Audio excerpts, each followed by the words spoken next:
Naiz irratian, bigarren kafea.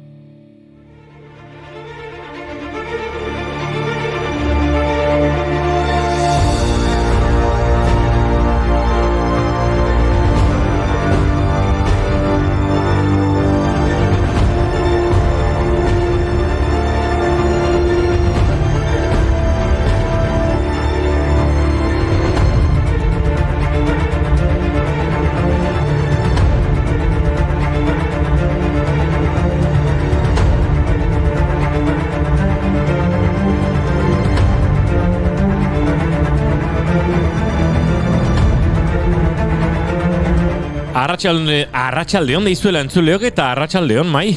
Arratsaldeon guztioi bai, arratsaldeon Inigo. Jo ez simpatiko getorri garen gaur, Arratsaldeon bai eta mairen ahotsa entzuten ari bazarete, horrak esan nahi du gaur ostirala dela. I don't care if Monday's blue, Tuesday's gray and Wednesday too. Thursday, I don't care about you, it's Friday, I'm in love. Monday, you can fall apart. Tuesday, Wednesday, break my heart. Oh, Thursday doesn't even start, it's Friday, I'm in love. Friday, I'm in love. Buah, temazo, temazo. Venga, ez gaitezen, sarrerarekin, ba. Gaur 1923an autonomia estatutuaren erreferenduma egintzen Eibarren lehenengo ze Espainiar estatuan emakumeek bozkatu ahal izan zuten euskal emakumeek, ze estatuko gainontzekoek azaroaren 19ko hauteskunde orokorrak izan bitartean ez zuten boto hitzordurik izan. Egia da bai, 1923ko azaroaren 5ean euskal emakumeak bozkatzera joan ziren lehenengo aldiz. Baina zoritxarrez asko falta oraindik, Baldakizu Euskal Herriko kalen artean soilik 105 emakume izena dutela. 105, lotxagarria, ez? Bai, baina saiatuko gara gaur gure sarreran hori aldatzen. Ze iruditzen mai gaurko sarrera emakume izenekin soilik egiten badugu. Ez da asko, eta goiuri hemen balego goxoago egingo genuke, baina ezin izan dugurekin egon gaurko saioan ondo dago hemendik maite dugunok, musu bat dialtzen diogu, baina ondo dago, lasai egon zaitezte. Baina zentzu gehiago zuen berarekin eta, gu saiatu egingo gara. Behintzat gure aletxoa jartzen saiatuko gara mai. Eta gure sarrera kale izendegietan agertzen ez diren, baina agertu litezken eta beharko luketen emakumeentzako. Bale, baina horrek esan nahi du gizonak ezin direla aipatu? Ez, horrek esan nahi du gizon bat aipatzen badu emakume izen baten atzetik egon behar duela. Adibidez, hauxe da nire lehenengo izena mai, Cecilia. Cecilia, you're breaking my heart, you're shaking my confidence daily. Oh, Cecilia, I'm down on my knees, I'm begging. Oso nainio harrapatu izut.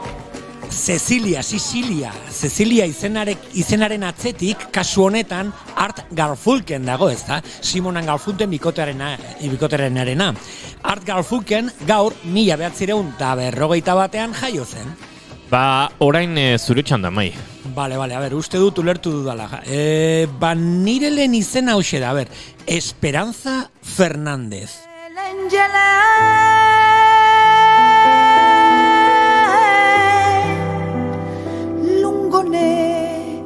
Dromensa.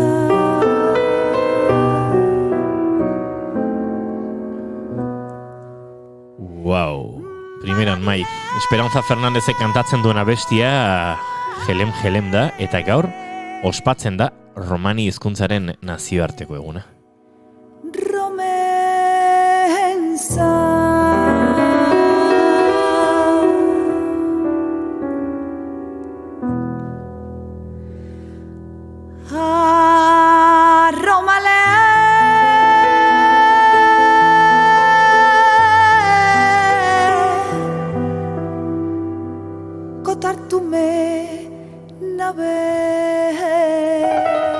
Jelem edo jelem zaila da Romania ahoskatzea, baina, ibili nintzen.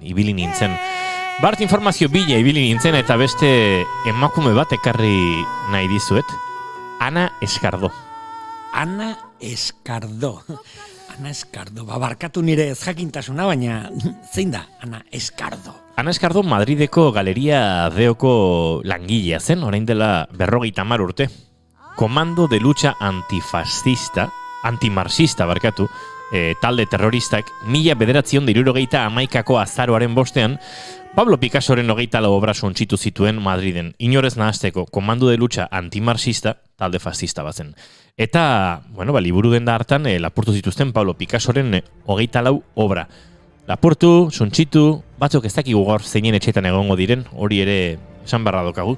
Baina Eskardok egunero bezala ireki zituen museoaren ateak eta handik 2 minutura 6 gizon sartu ziren bertan, urdinez jantzita eguzkitako betaurreko eta txapelekin, eta Ana Escardo mehatxatu zuten labanekin eta zerri marxista eta bestelakoak deitu zizkioten.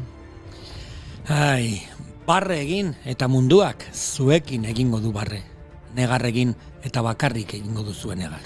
Esaldi ederra da, baina norena da?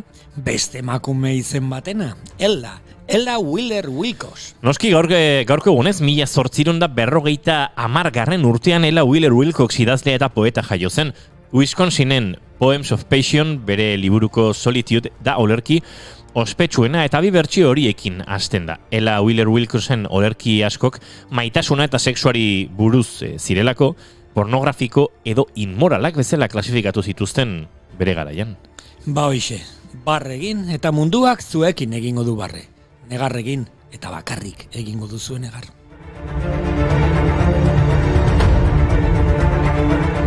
Babi bertso horiekin lotuta beste emakume izen bat ekarri nahi dut. Susana, barkatu nirez jankitasuna, baina ez dakiz ze lotura izango duen gaurko errepasoarekin Susana. Ba, zuri iskenitakoa da, mai. Egiozu diminutiboa. Susanita. Baki. Susanita tiene un ratón chiquitín, que come chocolate, turrón y bolitas de anís. Duerme cerca del radiador. Nola ez dut ezagutukoa Gabi Fofo eta Milikiren abesti hau, Susanita. Eta justu gaur, 1929, Emilio Aragon Miliki paiaso handia jaio zen. Eta bere omenez, azaroak 5 nazioarteko paiazoen eguna ospatzen da herrialde askotan. Banik emakume izen berri badaukat. Bandana Shiba ezagutzen? Bandana Shiba.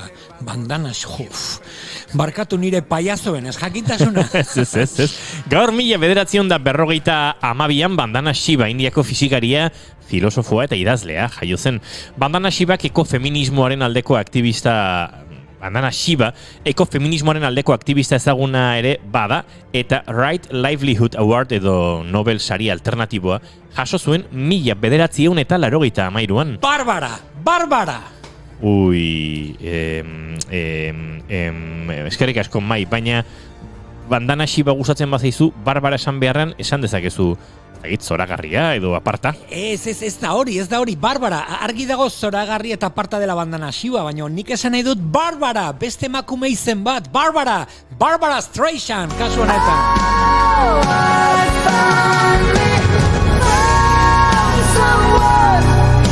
Someone to share my life. I finally found the one to be with every night.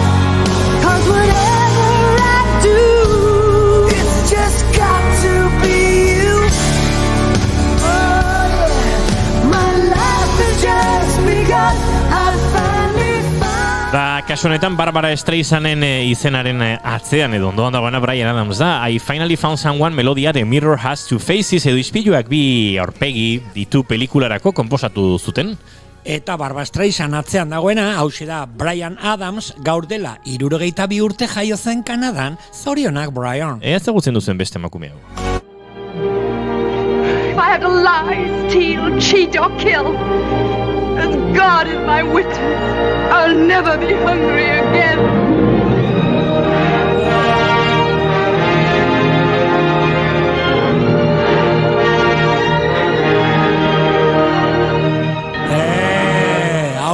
Hau ezagutzen dut, Vivian Leigh, haizearekin joana.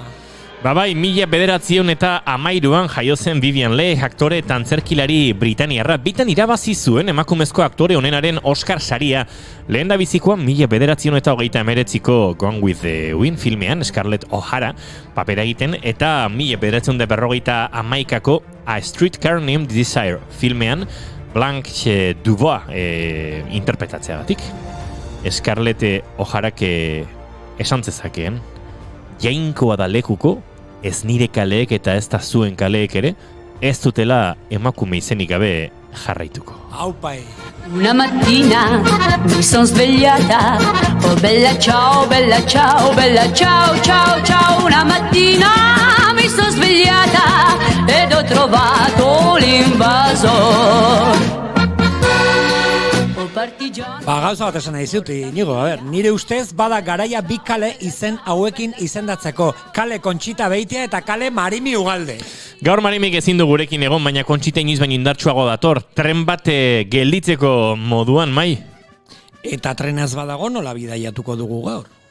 Trena gelditzen bada, lasai lekutin mugitu gabe, Hego Afrikara bidaiatuko dugu eta Angel Kuerdorekin. Aha, hei, eta beste bi emakume ataundik etorriko dira, kaletik ibilaldi mitologiko bat egiteko gonbidapenarekin. Monika Ratibel eta Maitane Aizpurua. Uste dute aurrera egiteko moduan garela, Mai? Emakumeek hartu dizatela kaleak! Arratsaldeon azaroak 5 ditu gaur eta ostirala da! Ongi etorri bigarren kalera. Ongi etorri bigarren kafera.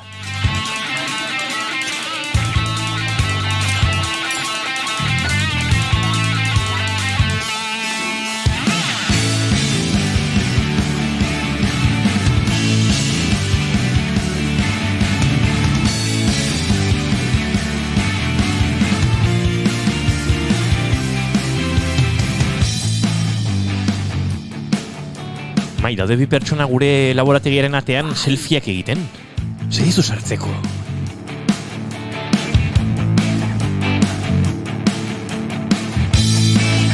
Eta gure selfie egileak sartu dira dagoeneko bigarren kafearen laborategian. Eseri zaiteztela saie, aulki horiek zuentzako dira, mikroak ere bai.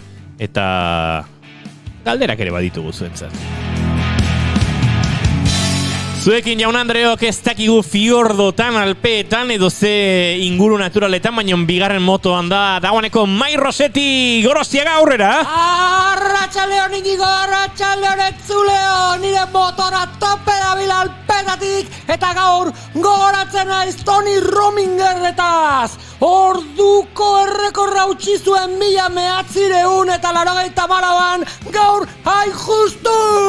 Arratxaleon! Ezin aurkeztu Goiuri Zeizarandia, baina bihotz batzu jarri dizkigu gure streamingean hemendiken musu goxo-goxoa berarentzat, bai ez Mai? Musu goxo-goxo bana. Handiak gainen. Izketan ari zaizuena, Inigo Asensio Lurbide, gaur bigarren kafeak 263 ditu, arratsaldeak 4 eta 13, azaroak 5 eta gu hemen gara, biok bakarrik Goiuri pixkat faltan botatzen, baina moldatuko gara. Aldugu moduan, bera gabere. Ongi etorri bigarren kafera.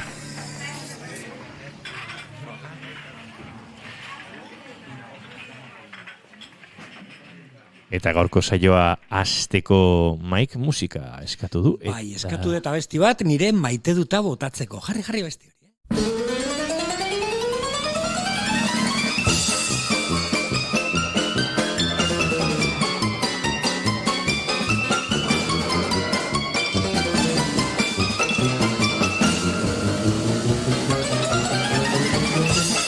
Ez asmatzen Inigo zergatik aukeratu eta bestia. Mai, zurekin asmatzea, abesti hau zergatik aukeratu duzun. Azteko, norena da, nori bai? Trampa daukat ikusi, Bai, baina hala ere, nabaritzen da, berarena dela. Henry Manciniarena. Henry Mancini handiarena. Eta dago sartuta banda sonoran, The Black Panther pelikulan, Pantera Arrosa pelikulan, Black Edwards, Peter Sellers, eta zeren da, omenaldi txiki bat Mac Sennett, Shades of Sennett izena du abesti honek, Senneten itzalak edo, Shades of Sennett, eta omenaldi bat slapsticken aitari, Zere justo gaur, 1960 hil zen Max Sennett, zinegilea, slapstick generoaren berritzailea edo ez sortzailea, baino bai, asko iraultza bat izan zen bere eskuetatik pasatzen slapsticka. Komediaren aita bezala ezaguna zen Max Sennett. Eta 1928 okerez banago, Oscar honorifikoa jaso zuen bere karrera osoaren gatik. Beraz, maite dut slapsticka, ez dakidak izuena, baina nola komedia hauek kolpek, tartak, ostikoz, horrelako komedia fisikoa, hitzik ez, deitzen dela slapsticka. Behin, bat bestearen atzetik juten dira gajenkaden atzen eta Max Sennett maixo handia zen. Esparroietan, eta nik maite dut slapsticka, eta asko maite dut Max Sennetten lana.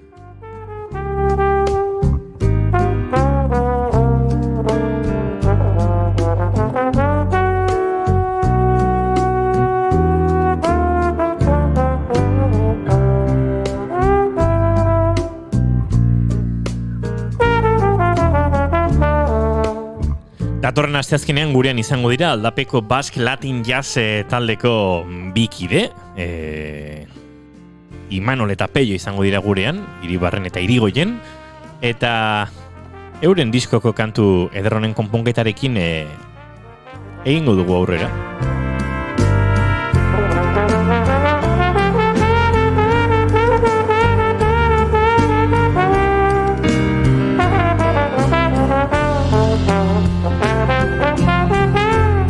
Eta gaurko nire maite dut ez amai. Azken, aste honeiko ospinduta daramat, maite dut ez, tartekatuz da gaso ezezkoak gehiago egon dira. Baina aste honetan jakin dugu, herritar batek laboral kutxan bere kontu korronte auki eta egun batetik bestera diru guztia desagertu ditzaiola, lau transferentzia fantasma, mamu, gertatu zirela, ziurrenik diru hori norbaitek lapurtu du teknologiak eta baliatuta, baino amorrua ematen duena da banketxaren eskutik izan kooperatiboa, izan oso gurea, oso jatorra eta oso euskalduna edo ez izan, kasu honetan bada eta badirudi berdin edo kerragoa dela, jaso duen erantzuna izan dela, ikusi bartutela ze gertatu den, gero kontua zenbaki gorritan zegoen, eta horrengo egunean bapatean dei asko zituen, hemen erreziboak datoz eta gorrian daukazue, atzo nintzen bulegoan da esplikatu ez gertatu den, eta diru hori lapurtu egin didate, eta eta azkenean laboral kutxaren erantzuna izan omen zen, diru hau ez dizugu itzuliko, ze hau guk ezin dugu kubritu, lapurtu egin dizute. Eta paiketara joan beharko du noski herritar horrek ez. Egun hauetan entzun dugu Andoni Ortuzar, esanez AHT-aren proiektua desastre bat dela. Eta estrategia politiko ikaragarriarekin ardura Madrili egotziz, eta aldi berean handik dirua jasotzeko presioa eginez, onartu gabe txapuzan monumental honen arduradun nagusiak hori kudeatu eta hori bultza eta hori herri baten kontra aurrera eramaten saiatu direnak direla. Eta batzutan pentsatzen dut, ze mierda ez? Ze bizi modu, noragoaz, saiatzen gara, askotan hitz egiten dugu alternatiba etikoetaz, hitz egiten dugu elkarzaintzaz eta beste gauza askotaz eta politika egiteko modu berrietaz, baina azken finean urteak aurrera doaz, nik gogoratzen dut nerabearo bukaeran AHT-aren aurkako kontzertuak eskaintzen genituela eta baginen alako jende arraro bat eta zegoen jendea gaizki begiratzen ziguna, gaur entzuten dudan esaten eske AHT-aren hau desastre bat izan da, ez? Desastre bat izan da, ez da izango da. Eta gero Kontxita Bitiarekin hitz egingo dugu AHT-a bezalako proiektu faraonikoetaz eta hitz egingo dugu hor desbideratu diren eta kontrolez kanpo geratu diren hainbat eta hainbat dirutaz. Baina egia esan, azken aste honek amorrurako arrazoi gehi eman ditu, zoriontsu eta esperantzaz bizitzeko baino. Eta guztiz ere, guk esperantzari lotuta jarraituko dugu mundu hau leku txukunxiago bat egiteko esfortzuan. Ez dugu inoiz galduko. 9:09, bigarren kafean zara, naiz irratian.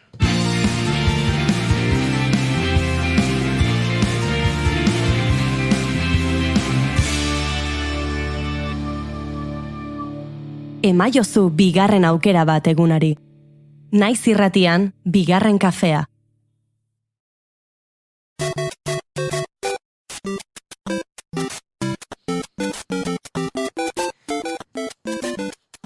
Bai, hortzo de. Nick Fuse. Ze pasatzea, mai? A ber, abestia, bideo jolasak eta tititik goratzen Mario Bros. Eta tititit, Nefius. Bueno, nik ziusek esan nahi du mai badatorrela gezur mordoarekin, baina horrek ez du esan nahi gezur mordo horren atzean egirik ez dagoenik. Eta horixe da Nick Fuse. Oix, titularra, Nick Fuse. Gabonetan, gurasoek pilo bat jolastuko dute beraien seme-alabekin. Hoixea titularra, Gabonetan gurasoek pilo bat jolastuko dute beraien seme-alabekin. Ta nolatan? A ber, denok aitu dugu ja, krisi berezi bat datorrela, alarmak piztu dira inbeste etxeetan. Gabonetarako hornidura falta. Ez duzu entzun horrelakorik. Hornidura falta ez gauza pilo bat ez direla. Gongo gure etxeetan Gabon honetan. Edo horrengo hilabeten ja. Ze uste duzu eba. Hau dala, kampaina bat Black Friday gehiago saltzeko. Ez da hori. Ah, ez. Keba, hori egia da. Hau egia, bai, krisia da torrela. Eta hori ez da Nick Fuse, hori komunikabidek esaten dute hori. Bale. Komunikabidek esaten dute, ez da Black Friday-erena. Ez. Gertatzen dana da, alarma piztu irela, Gabonetarako hornidura falta izugarri izango dela, eta gure etxetan gauza asko faltako direla. Eta opari asko ez dira iritsiko Gabonetarako. Zure koñetoarena berdin dio, baina badaude opari asko, bai importante direla, adibidez aparailu elektronikoak, edo ez dakit ezinbestekoak diren gauzak, edo jostailuak. Gabonetan ez dira izango jostailuak. Bai, jostailuak. Bakizu ezer dira jostailuak, ez? Jolasaren ordezkari horiek. Jostailuak. Gogoratzen zer ziren jolasak? Jolasak ziren... Jolasak ez dira saltzen. Jostailuak saldu egiten dira. Jostailuak iritsi baino lehen ziren ondo pasatzeko gaitasunak. Jolasak, gogoratzen, hoiek. Aurten Gabonetan nola jostailuak ez dira iritsiko, jolas gehiago izango dira. Eta orduan gurasoek gure seme-alabekin jolastu beharko dugu. Jolasetan. Pillo bat gainera. Wow. Garai bateko jolasetan, zeren jolasetik ez dia egongo. Behingoz, Nick Fusea positiboa da. Gora hornidura falta? Hoixa, eta gure txiki superposik gurasoekin jolasteko aukera. Juhu, gora hornidura falta, gora krisia, azpimarratzeko titularra gaurko Nick Fuseen. Gabonetan, gurasoek pillo bat jolastuko dute beraien seme-alabekin. Eta egia. Ala gezurra. Begien artean, sudurra.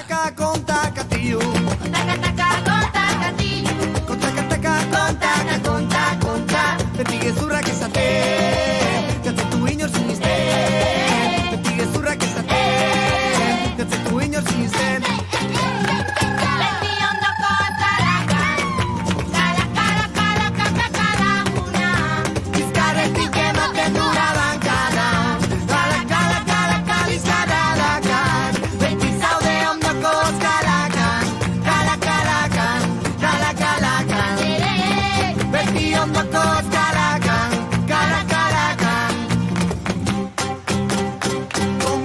con taca tío. Con taca tío. Con takizuna kontatzen. Con taca tío. Con tío. Conta. Ez takizuna kontatzen. Con taca tío. Con conta.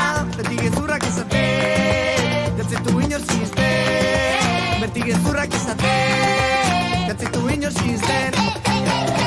Beti ondoko eskalakan, kala una. Bizkarretik ematen dula bankada, kala bizkarra dakar. Beti zaude ondoko eskalakan, kala. Beti ondoko eskalakan, kala.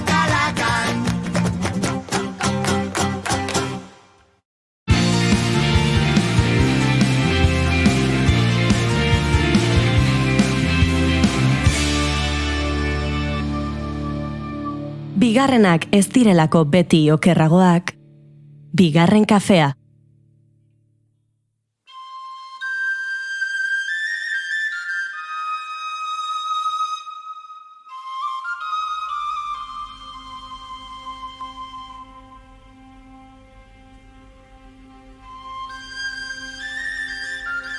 Herri antzerki ardatz, Gentilen etorrera ikuskizunak 40 urte. Daramatza atango kaleak, Gentilen, Sorginen, Basajaunen, Akerbeltzen, Kixmiren eta beste zenbait pertsonaia mitologikoen kontaketaz betetzen.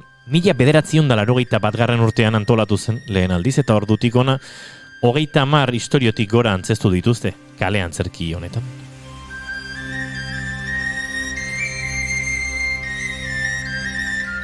Lau hamarkadetako ibibideari keinu egiteko Gentilen etorrera bereziagoa antolatu du aurten atango Gentil Baratza Kultur Elkarteak. San Martingo plazara jaitsiko dira Gentilek eta Lamiak eta kristauek harrera egin ondoren, kale jiran auzo eta kiroldegira joango dira. 50 herritar arituko dira aktore lanetan biharko emanaldi bikoitzean eta guztira 150 lagunek parte hartuko dute antolaketa eta muntaia lanetan. Lankidetzan, abestiz, dantzez eta bertsoz hornitutako ikuskizun aberatsa sortuko dute. Ataungo Gentil Baratza Elkarteak garaibateko sinesmen, ipuin zahar eta lehendak belaunaldi berrietara transmititzea du helburu eta horretarako Gentilen etorreraz gain hainbat jarduera antolatzen dituzte urte guztian zehar. Gau ibilaldi mitologikoa, ohitura zaharren eguna, ipuin kontaketak eta mitoaldia besteak beste.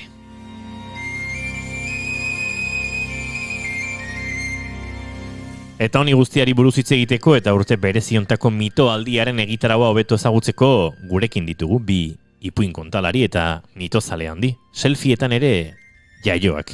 Maite Naizpuru eta Monika Arratibel, arratsaldeon eta ongitorri bigarren kafera.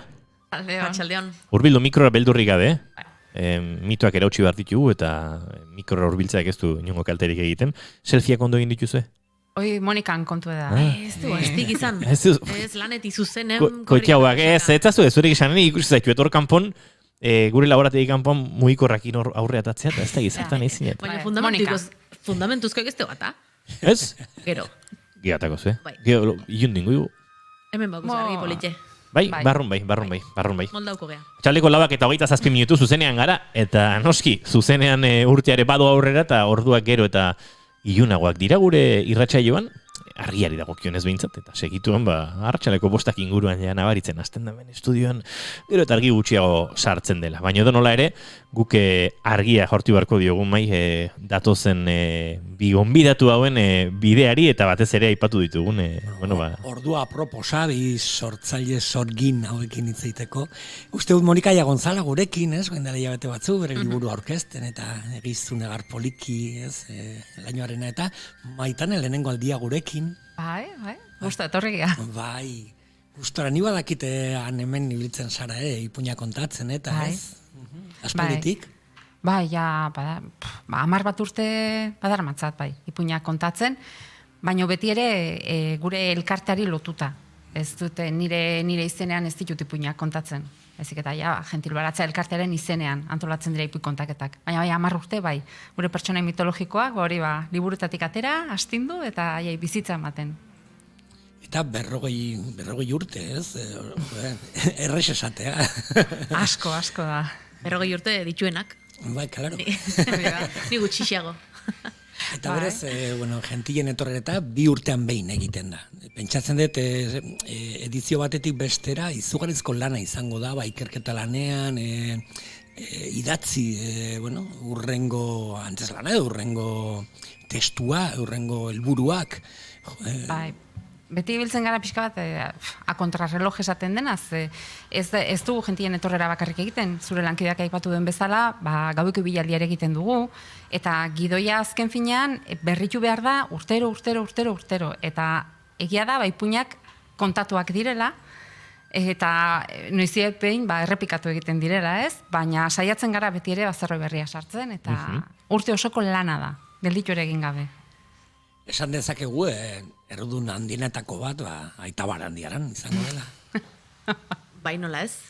Sorte hori izan dugu herrian, bera ere hangoa izatea, eta gure bertan jaioak izatea, eta guk uste, hori sentitzen dugu behintzet, nire izenean hitz egingo dut, nik uste taldeak ere hori sentitzen duela, berak utzitako altxor hori, gu garai hontan gaudenez, ondoren goi usteko transmisio hori emateko gure garaia orain dela, eta tira, modu batera edo bestera, hortantxe gabiltz. Okerrez banago, uste dut, saiatzen ari zaretela berreskuratzen izkerak, ez, edo, bueno, autonen daukazue, hori da. Euskalkia. Hori da, herri euskal bakoitzak dauka berea, eta oso desberdina da guk hitz egiten dugun euskara, eta gure atxonamonek hitz egiten zutena.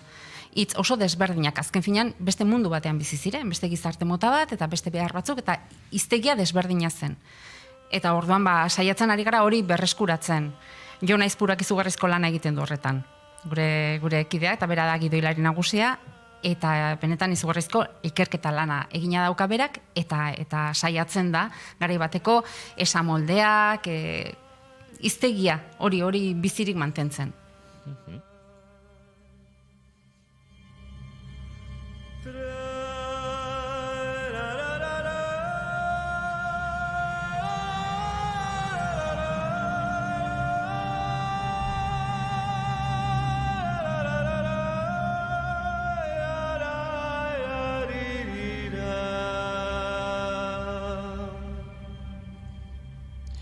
Segurazki askok, noiz baita entzun dute, ez, gentien etorrera, eta ongoa, mitualdia, eta horrelako gauza, baina zehazki ez dakite, ekintzei buruz informazioa zaukatela, edo, igual banan jongo errepasatzen, ekintza konkretu horiek antolatzen dituzuenak, adibidez, ohitura zarren egunak, zer egiten da egun hortan, nolako...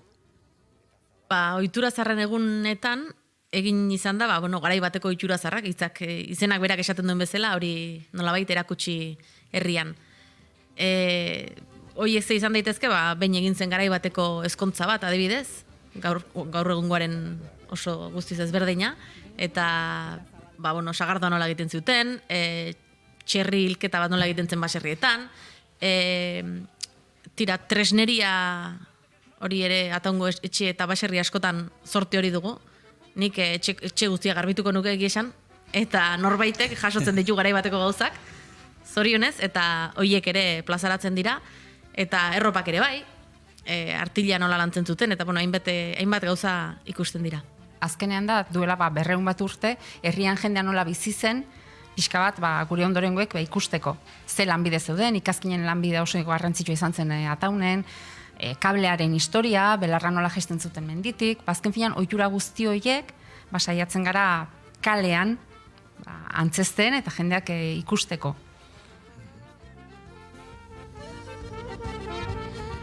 Eta bien bitartean, hemen ari gara ikusten mai, mitoaldiaren 2021 garren edizioko bideoa, hortxe, hainbat irudi, hori ikusten dugu, gonbidatuetako bat ere iruditan, eta hemen ari gara, uste dute musika ezberdinak nahazten eta esaten honik zegartatzen.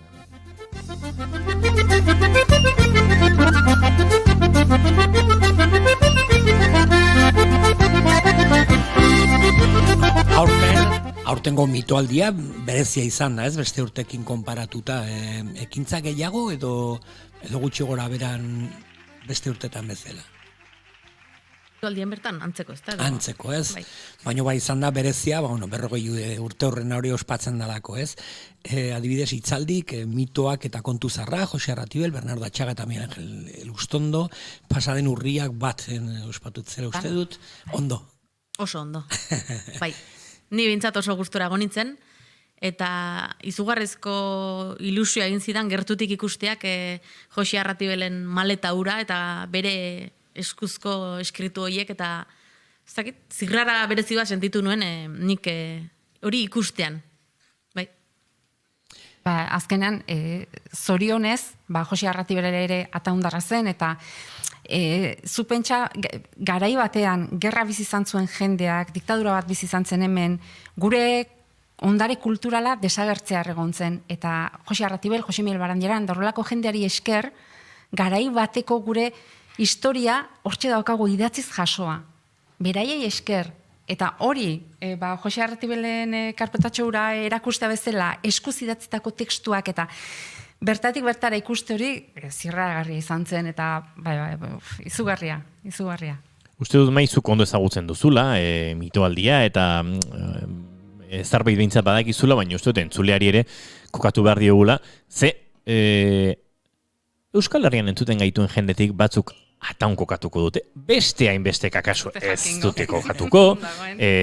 Zoritxarrez hori gertatzen zaigu, herri santu hontan, eta, bueno, guk ataun gertuago dugulako ezagutzen dugu ataun, baina adibidez, ez dakit, Bizkaiko seguntze ibarretako herrixka batzuk ez ditu gehiegi kokatzen, zer esanik ez, xe Naparroan igual Naparrotik gertu geratzen zaigulako, Naparroa garaitik gertuago, hortxe kokaditzakegu aldude, eta baino gero pixka eta arago joaten bali magara, eta ez dakit, Zuberoara joko bagenu, hor ere hainbat referentziak alduta, eta uste dut denok daukagula, beraz, inor ez dadila lotxatu, ataunez kokatzeagatik, naiz eta ataun kokatu behar duzuen, hori ere esan behar dizegu.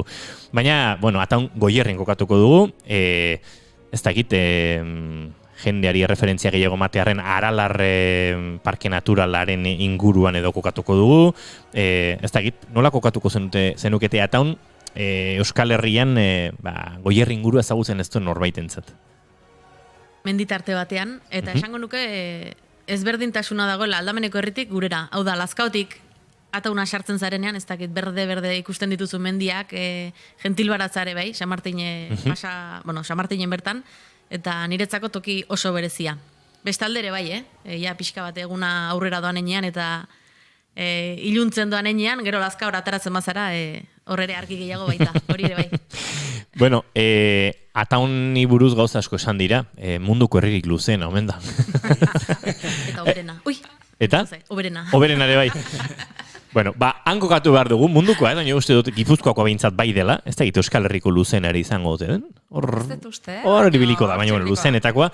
Beraz, inor ataunera badoa, ez da dila larritu, ze badirudi ataun asko direla. Bat hasten da ataunera heltzen, eta desagertu da herria, eta berriz eragertzen da herria, eta ataunek baditu berezitasun horiek, eta noski, mendigiroan urte askotan ere, nahiko aislatuta izandako herria eta horrek ere bai euskarari dagokionez, bai ikerketa antropologikotik, etnografikotik sortzen ditu oso ingurune bereziak eta interesgarriak, eta uste dut hor badituzuela, aipatu ditugun, hainbat pertsona ataunen historian, lan hori, ikerketa lan hori egin, eta horrei esker gaur egun, olako jakituria ere biltzeko edo izateko aukera ematen digutenek. Ataun kokatuta, kokatu behar dugu mitoaldia, zen mitoaldia urrian hasi zen, aurtengo edizioa bintzat, urriaren batetik aurrera izan dituzu hainbat eta hainbat itzordu, herri antzokian Bernardo Atxaga eta Miguel Angel Elurzondo izan zen dituzten, mitoak eta kontu zaharrak, Jose Arratibelen, jakituriari edo tiraka, izan dituzu urriaren 20an Barandearen museoan ere, Aritza Bergararen eskutik mitologikatik gentillakeera, ez da erresa esaten, urriaren 29an duela gutxi herri antzokian ere Pako Etxeberri izan zenuten, El mundo mágico de las cuevas, esango dugu solasaldiarekin edo azalpenarekin. Ibilaldi gidatuak egin dituzue Barandearen museoan hainbat tailer ikastetxeentzat ere bideratutakoak, mitologia tailerrak eta bestelakoak. Paul Urquijoren Dardar filma proiektatu zenuten, horreko astean, Yolanda Mazkiaranen Anderea, zinematografiatik ere izan du, baina bihar bertan geratzen zaiguna, lehen aipatu bezala, gentillen etorrera, 40. urte hurrena, eta arratsaldeko 7 eta 9 auzo eta kirolde egian, ibilaldia 6 San Martingo plazatik hasiko da, eta hortik aurrera ze topatuko du bisitariek, ze Euskal Herri osoare etzaitezte orain eta onera joan, baina kanpotik ere norbaitek hurbildoneko balu ongietorri izango da, ezta? Hoxe, bai, gaina, oaindik, sarrera apur batzu gelditzen die. Lehenengo saiorako 100 bat sarrera gorde dira egun horretan bihar jendeak hartu ditzan, eta bigarren saiorako beste 150 uste dut gorde ditugula. Gainontzeko guztiak agortu ziren internetez. Baina, bai, ezpada, inguratu daitezela eta ate zabalik izango dituzte. Eta ze topatuko dute, 6 ibilaldia hasiko da, 2 ibilaldi oso izango dira, 7 eta 9 2 saio dira? 2 saio dira, baina ibilaldi bakarra. Gentilak eta sorginak, arratsaldeko 6:30 aldera edola agertuko dira herriko San Martingo plazan, han lehenengo ongietorri egiten zaie, alkatea, apaizak, garai batean boterea zuen jende guzti hori, eta gero handik kiroldegera joango gara. Eta han mundu magiko batean sartuko gara. unkigarria izango da, 40 urte hauetan parte hartu duen jendeari omenalditxo bat edo egingo zaio, eta berezia izango da. Aurtengoa saio berezia izango da. Jose Miel ere ikusi ahal izango da, bueno. Kalean, energia, indarra eta buena vibra, erderaz esaten den bezala. Baina onona edo batzutan beldur pixka sentitzeko moduko ere bai. Hori ere zaldaba ona. Bai, akaso bai. Azken finean, gauzak sentitzea, emozio horiek, ez? Sentitzea, beldurra. Gainera, ona edo txarra, ez? Hemen Dona Pellaniz Nieto gure emozioterapeuta izaten dugu, bi astez behin, eta ark erakutsi dugu dagoeneko, ez dagoela emozio onik edo txarrik. Emozioak denek dutela euren funtzioa, eta beldurrak ere badu bere. Alkatek esan du, begi iribitzeko, eta azti ibiltzeko. Eta entzuten ari ginen hori gau ibialdien ingurukoa zen? Okerrezpa naiz, nortzen entzun dugun hori badakizue? Hori Dionis Etxeberria, baina gentien etorrelakoa. Pregoilaria.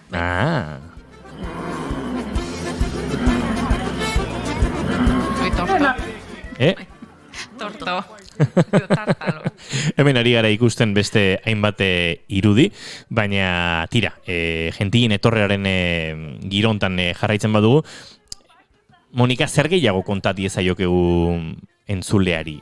Mundu magiko hortan murgilduko da, sorpresatxo batzuk egongo dira, gehiago esan dezakegu edo hortxu utzi barra dago?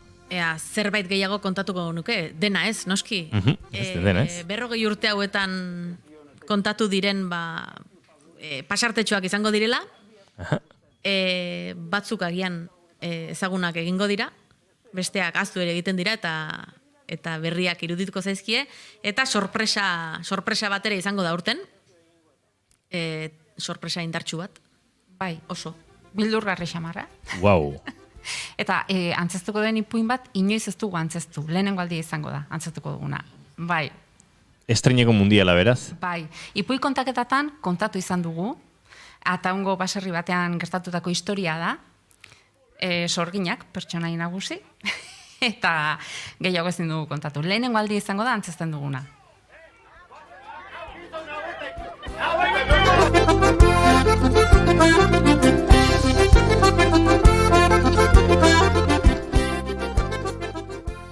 Zumai, baten izan dakoa zara? Ni ez nahi inoiz egon bida.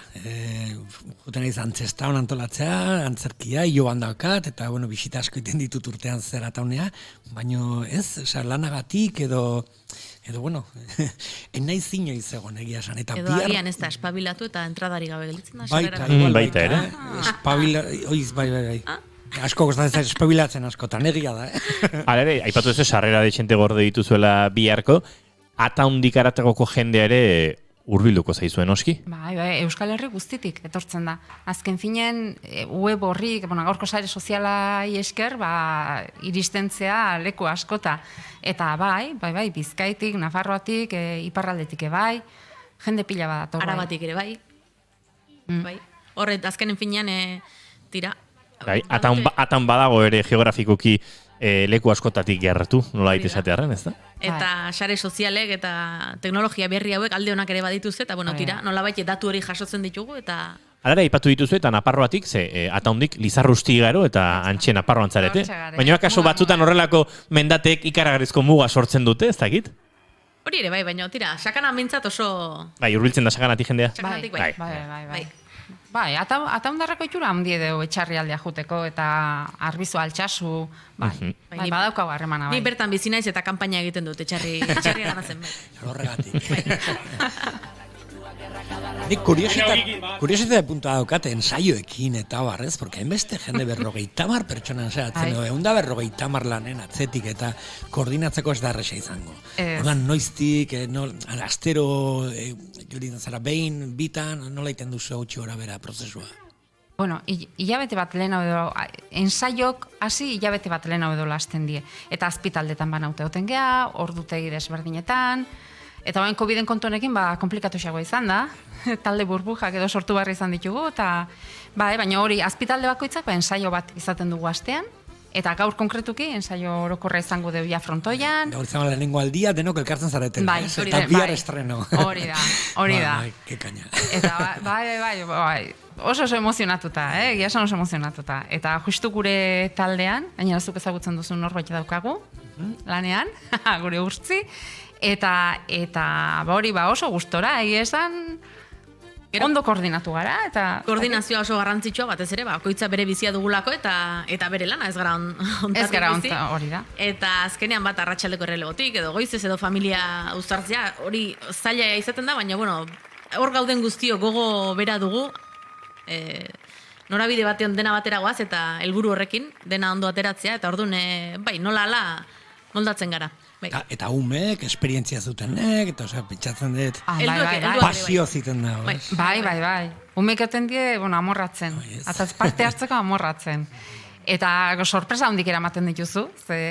Gertaliteke aur bat zuk ez duzula imaginatzen antzerkian ona izan litekela, eta ara, sorpresa. Edo kalean egunero topo egiten duzu 70 urteko emakume batekin, eta ara, ura ere ona antzezle bezala, eta sorpresak eramaten ditugu, bai.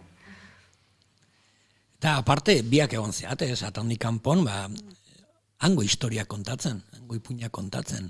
Zaite, seguran, aian, beste lekuetan ibilizarete. Arantza, oñatin, Diman ere bai. Esperientzia da, ez dakit, lehen aipatu duzuen legado hori hortxe dagoela eta kanporatu behar da ere.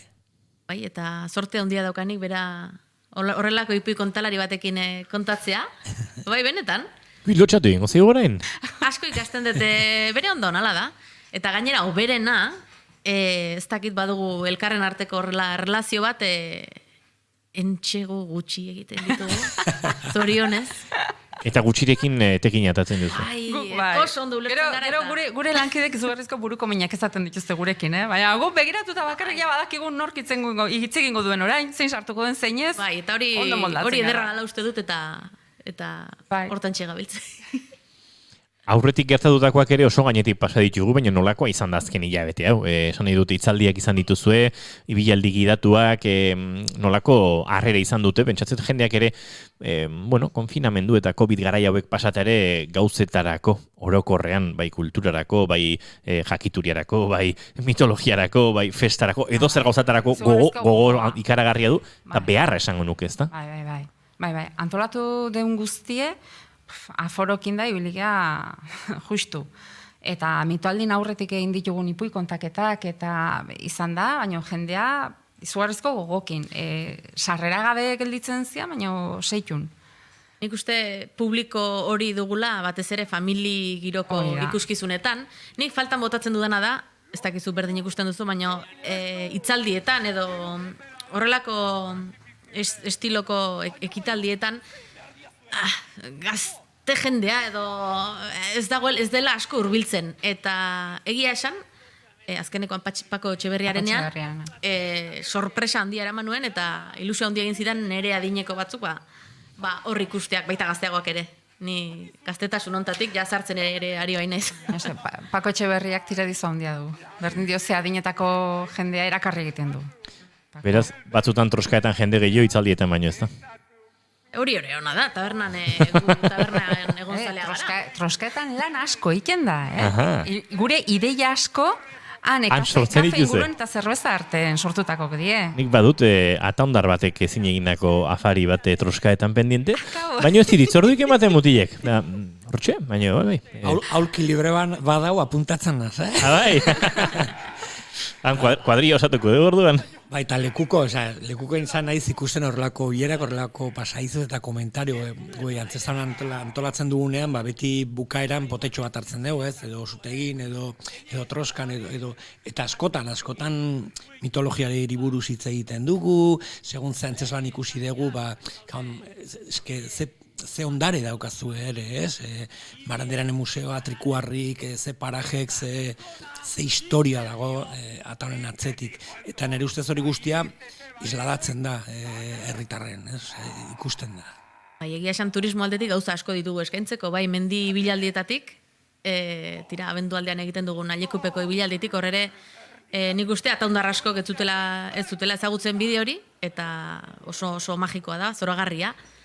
eta tira, Lareora bideak, eta Aralarko trikuarri mordoiek, mendira joaterik ez duenak, tira, Barandiaran museoare bertan du, Sara Etxea, ibilbide lau bat, eta tira esan duguna, gastronomiare, bai, troska eta zutegi askok ezagutzen dute. Sagardotegia ere baduzu ez. Bai. Ona gainera. Bai, claro. Gauza asko ditu ataunek.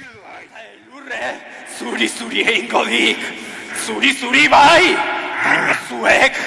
Zuek erabat beztuko zeate inpainuko zutan! Bueno, hementxe ari gara ikusten, 2017ko gentien etorrerako bideotxo bat lapurtu dugu hortik, eta hori ari ginen entzuten. Baina mai, denbora horrera badoa, oraindik galderaren bat egiteko aukera baduzu, baina laizter akaso ipuinen bat eskatu behar dugu. Ipuinen baino lehen bai, ni kuriositatea daukat, ibilaldi gidatu hori egin zela San Gregoriora, edo San Gregoriotik ergoi, hoi da. Ez dakit, uste dut, bai, justo komentatzen genuen, ez? Paraje eder batean, aditu batekin, kontatzeko, askotan begik ez dituzten ikusten gauzak, ez? Bai, eta hor gaina egiten da, ataunen jasotako ipuin eta kondairak, leku konkretuak aipatzen dituzte. Ibilbidea lekuietatik pasatzen da. Baserri honetan jaso zen historio hau. Hor, historio hori kontatzen da. Eta jarraitzen du ibilbideak. Eta beste txoko batean, ipuin honetako neska bat galdu zen, eta erreka honetan aurkitu zuten hilda. Eta hor, historio hori kontatzen da. Eta jarraitzen da, eta oso, benetan, magikoa da. Horrelako ibilbideak, ederrak dira. Kontatzen direlako, jasota dauden historiak, eta gainera, bertan, jasoak direlako. Niretzat hori oso berezia da, eta jakitea Jose Arratibel baserri hortan jaio zen, eta oso berezia da. Eta berezia Jon Aizpuruak kontatuta, ez da berak bizi izan baitu pertsona horiekin, Jose Milekin, Jose Arratilekin oso gertuko harremana izan zuen, eta ez dakit, antzematen zaio bere erakutsi nahi hori, bere jakinduria hori, ni orduak egongo nintzateke Jon Aizpuru entzuten. Eta arrakasta itzela izan zuen, okerezpan sarrerak agortu ziren ordurako, ere? Bai. Eta guain bertan egongo da, ez dakit, egongo da zue web horria, hau entzunda gero, ez dakit, nire ustez entzulek ari dira, egun sarrera horiek bilatzeko nahian, eta bihar gainezka egongo da, eta un fijo. Bai, ala da. Gau berezieko anto. Sekula. Mai, uste dut nahikoa osagai jarri ditugula lapikoan, gure entzuleren bateke oraindik biharko plana osatu eta ondu nahiko balu, ataunerako bidea ardezan.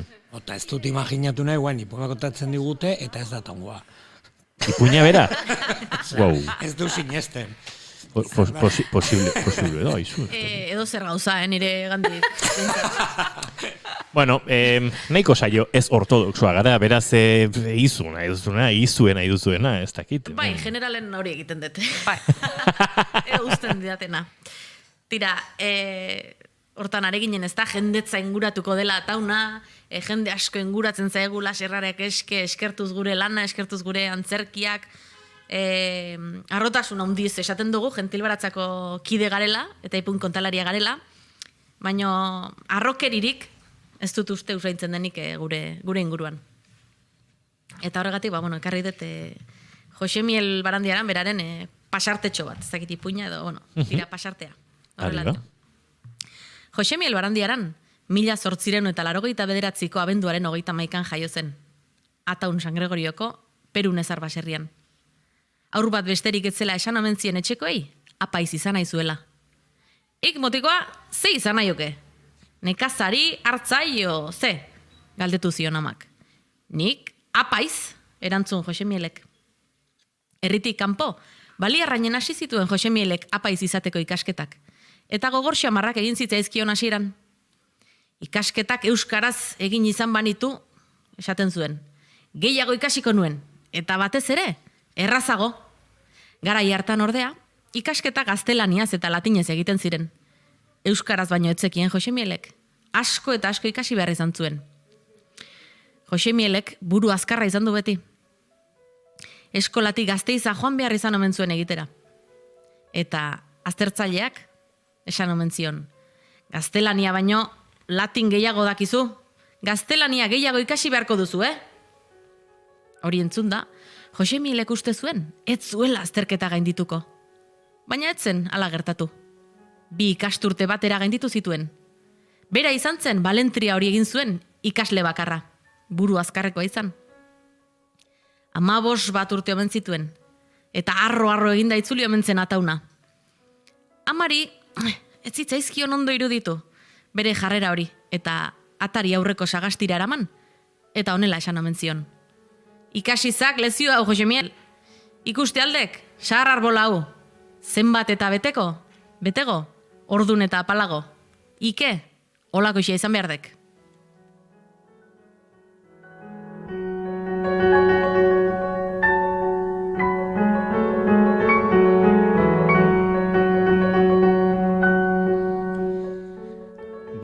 Mai uzut pasartetxo honekin eta Peio Ramirezen tximeletaren hegaldiaren doinu hauekin gure gonbidotak ere agurtu egin marko ditugula. Mila esker Maitane, mila esker Monika. Duei gonbitegatik. Nahi duzuen beste kafetxo bat, hartzen dugu hemen lasai izetin sola saldin. Asko disfruta bihar, merezi duzu elta. Bai. Gaur hasiko gaia disfrutatzen. Egindako lana eta esfortzu guzti horiek, guain tokatzen da disfrutatzen. Eginda da, eta guain zuena. Hau pataun, hau pazuek eta zorionak gentilu aratzea elkartea. Eskerrik asko.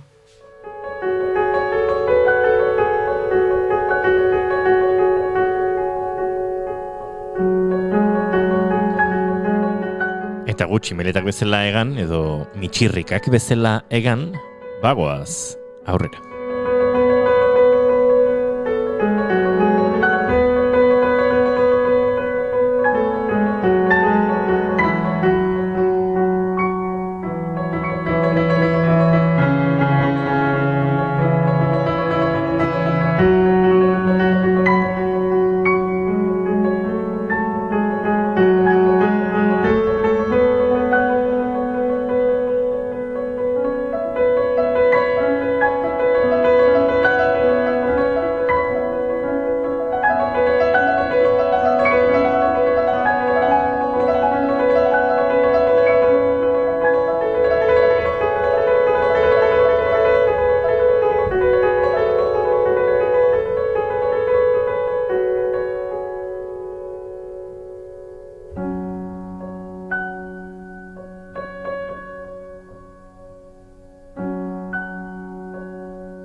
Keep Calm and Bigarren Kafea.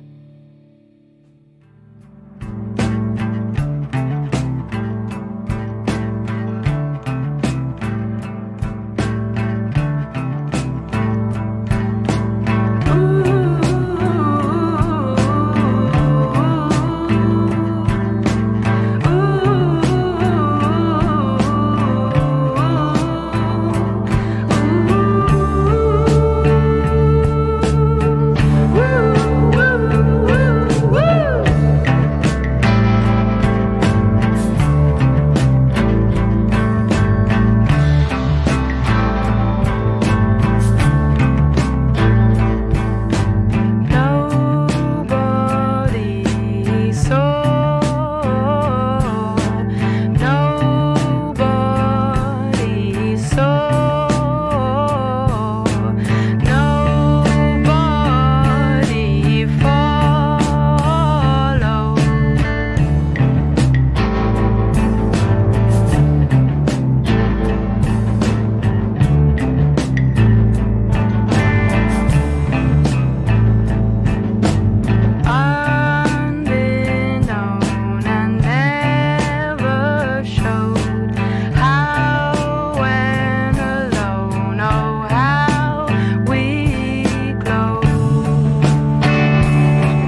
too early and too late, too clammy and too cave, too earthquake, hidden handshake.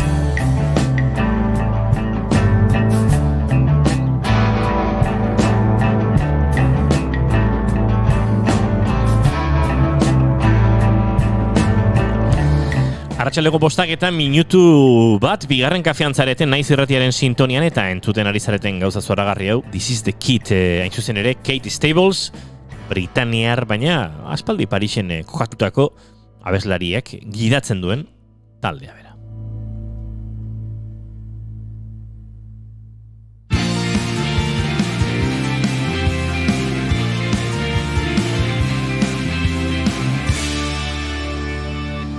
Emaiozu bigarren aukera bat egunari. Naiz irratian bigarren kafea. Bonango Mandela Tina, la pekona, la peselikona. Hasim Bonanga, Hasim Bonango Mandela Tina, la Eta doinu hauekin eta beste lakoa den giro musikal honekin bagoaz Afrikar kontinentera, bagoaz Afrikar kontinentearen hegoaldera, bagoaz Hegoafrikara eta hain zuzen Hegoafrikaren hegoaldera ere.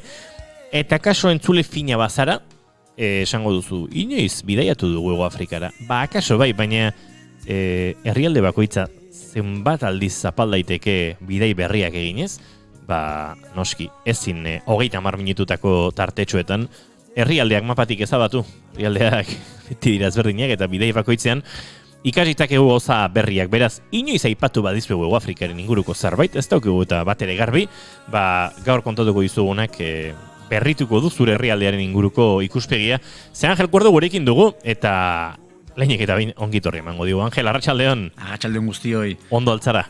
Ondo, oso ondo. Eta badakizu, eguraldi txarra, olako musika, eramaten gaitu basarritan ez da, mantatxo bat hartu, etxean, euria zaparra da entzun, eta bueno, agian liburuska batekin, agian irratia entzunez, bidaiatzera, eta zergatik enez, urrengo udako, gure proposamen hoitan, amestera, eta zergatik enez Afrikara, ez da? Askotan pentsatzen dugu, eguraldi honekin manta eta pelikula. Baina izan daiteke manta eta disko bat goiti berantzutea. Eta izan daiteke manta eta bigarren kafea podcast modura jarri eta entzutea. Txokolate egina. Wow. Txurrotxo batzukin. Bueno, no. Eta gurekin gentilen bideo horretatik ibili, mitologia giro hortatik ibili ataunen, edota Angel Kuerdorekin ibili, Hegoafrika. Nondik hasiko dugu bidaia, Angel? Noski, Hegoafrikara bidaiatu nahi dugunean, hegaldirik zuzen izango litzateke, dugu Johannesburg esaten diogu, ez da? Baina berez, bai aeroportua eta bai hiriburua Hegoafrikakoa, Pretorian dago, bai? Eta orduan, bi aukera ditugu, ez da? Johannesburgora jutea edo Cape Townera jutea. Nik proposatu behar dudan bidai hau, kokatuko nuke batez ere gure udaran, hau da bertako neguan, netzako baldintza ezin hobeak bidaiatzeko betetzen dituen lurraldea, izan ere, bai, negua da bertan, baina negua eta negu zoragarria, ez da? Batetikan, gaixotasun atletikan oso toki lasaia, momentu hortan, negu hortan, kokatuko genuke moskitorik eta eulirik eta ia ez dagoela, bai? Eta besterik, bai? Egunak izaten dira, zeru oso garbikoak, praktikamente zeru garbi bat, eguzkitsuak, 20-30 gradu bitarteko hortan, bai? Eta gauak freskoak. Hotzak ez, freskoak, ez da? Orduan, niretzako, norbait, bere urrengo udarako, plan bat, amesten ari baldin bada, ez dezala aztu, Hegoafrikak betetzen dituela baldintza ezin hobeak. Orduan, batez ere, Cape Town, nahiko hegoaldean dago, aipatu duzu, ez da?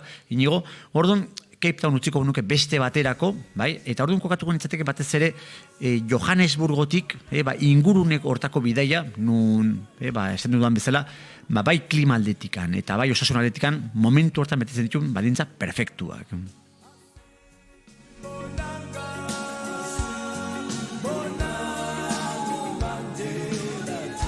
Eskotan kuriosoa da ez, porque latitude berdinean adibidez Norvegian edo, hotzagoa da.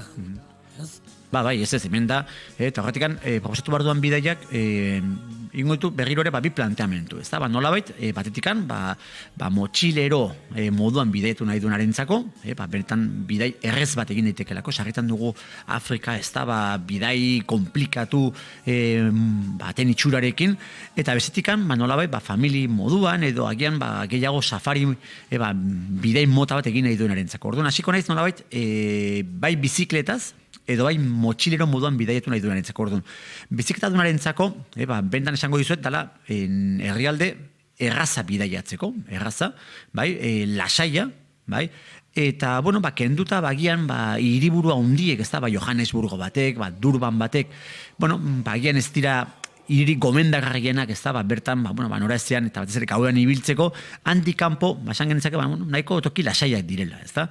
Baita ere, distantziak luzeak baldin badira ere, inungo arazorik gabe juntzatezke herririk herri, zure kanpindarekin, bertan, herriska txikitara iritsiz, eta bertan, nun lotokia eskatuz, ez da, orduan, jende bertan abegikorra, eta ez hori bakarrik, ez da, agian, batzuk izan ditezke, ez da, oso zorrotzak eta bizikletaz bidaietu nahi dutenan, dena bizikletaz egin nahi duten horietakoak, baina baita ere egia da, nik neronek egin nuen nire emaztearekin bizikletaz, eta, tarteka eta marteka egiten genuen, autostop egiten genuen, nun bertan oso ohiko izaten dan, bi bizikletakin, gehi alforjak eta bar, eta izatzen oso erraza, norbaitek, autostop lari, bikote honi gelditzea, biak, bere bizikletekin, eta sarritan, sortzen giro hortan, bukatzen genuen beraien etxean, ez da, izan zen, nolabik guretzako, modu bat, merke bidaiatzeko,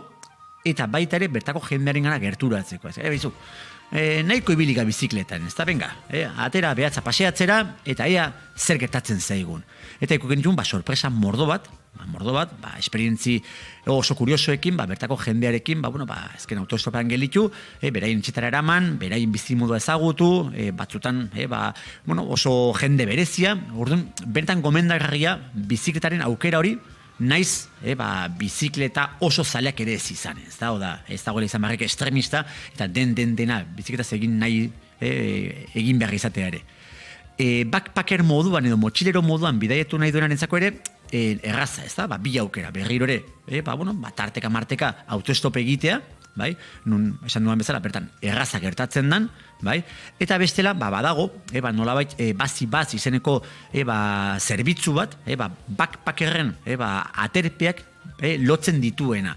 Nahiko merkea da, eta orduan juntzaitezke, zuk diseinatu dezun ruta hori egiten, izan ere, backpacker asko daude, toki turistikoenetan, orduan batetik besterako ruta egiten, guest housera, edo backpacker, aterpetxetiken aterpetxera, ez da? Eta gero, behin aterpetxe oitako batera iritsezarenean, beti dago aukera, bertan, beste batzuekin batera edo, nolabait, hango, edo parke nazionala batea, edo, zure helburu izan diken toki turistiko batera iristea, ja nolabait, tur bat antolatuz. Ez da, orduan, backpackerentzako ere, edo motxilorentzako ere, bentan bidai erraz, eta ez garesti, eta erakargarria baita ere.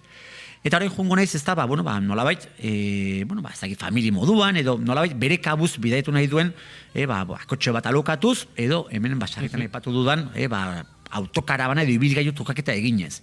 Ego Afrika, Galdera bat, Angel, elkartrukaketa horiek non egiten dira? Kaso entzuleari da pentsatzen, nik egingo nuke, eta hori webgune estandarretan egiten da? Webgune estandarretan jungo bagina ez da, esango genuke, herrialde bakoitzak, esate baterako erresuma batuak, ez da? United Kingdom, badaukala bere autokarabanista klubak, eta autokarabanista klub horrek badaukala beste aukera guztien artean, da informazioen artean, bere interkambioko atala.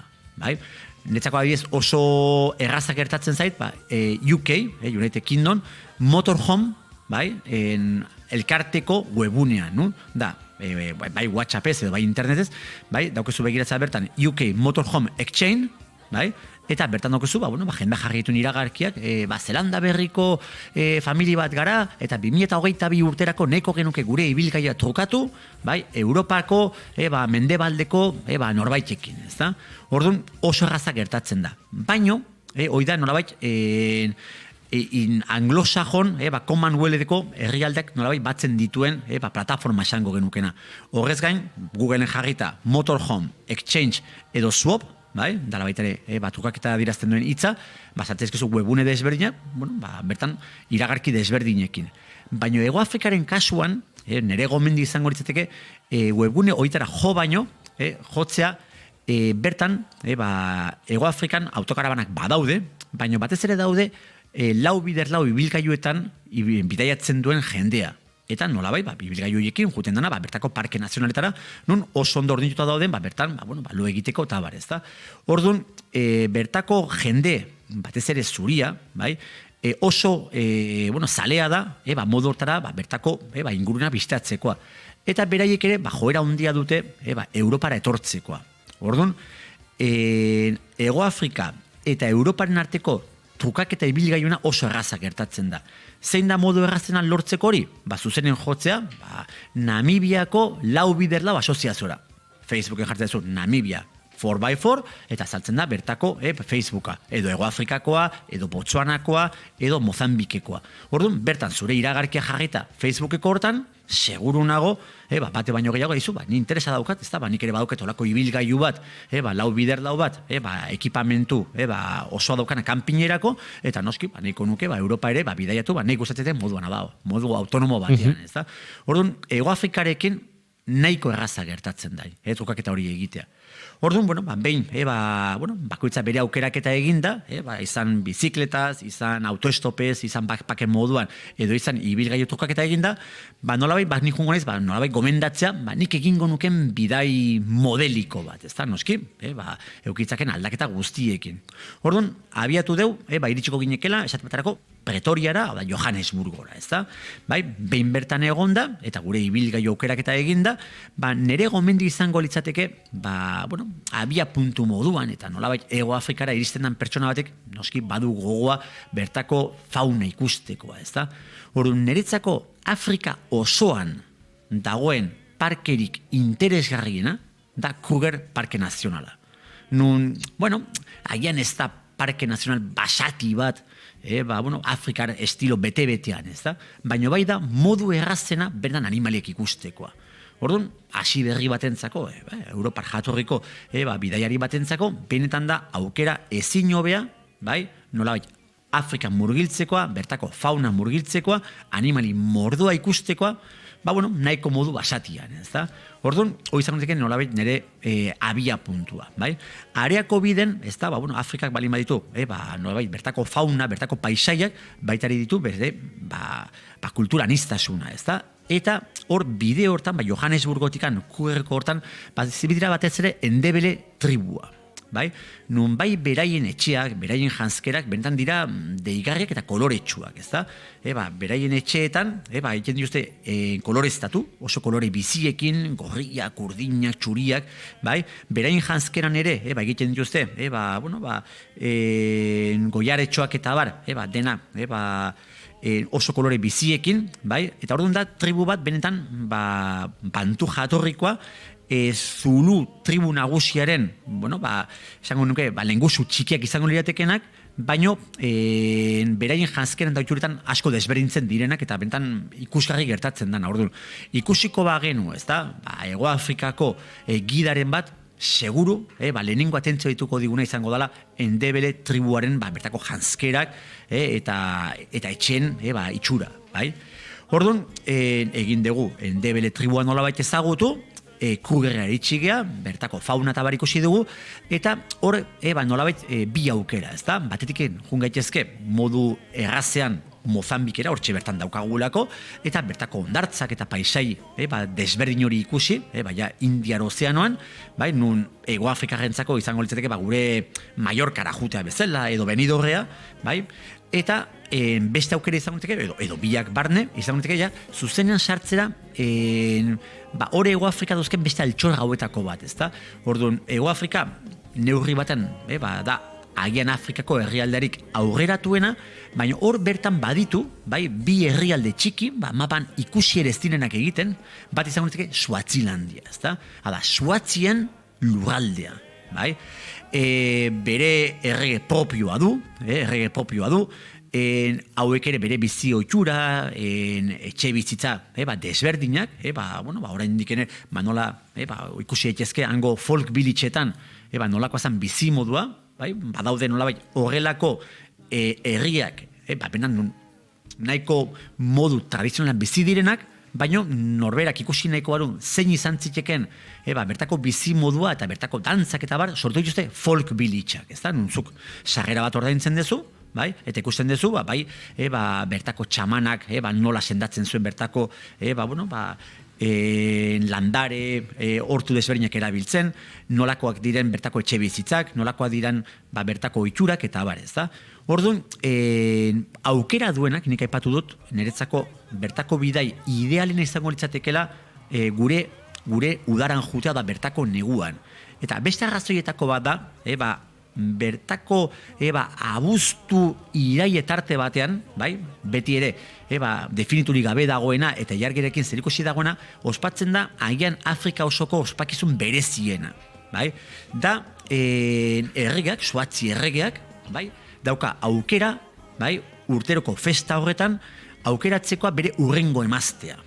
Orduan, festa hortan da dantza gorria deitzen dioten ospakizuna, bertako izenetan da umlanga ospakizuna, juten dira neska gazte guztiak, eta guztiak esateet, 50.000 gora, bertako erropa tradizionalekin, da erropa tradizional esaten dugunean, ezken finen da, gona antzeko bat, gorputz guztia bezala bilutsik, nolabait, beraien edertasunaren irudi haundien eman nahian, eta hortxe, titiak eta garantzia haundia dute, ez da, emakume osatu baten itxura emateko, eta erregeak, egiten dute, erregaren inguruan dantza ospakizun bat, desfile antzeko bat, 7 egun irauten dituena, eta azkenean erregak nahi baldin badu, aukeratu dezake, bere urrengo emazte izango dana.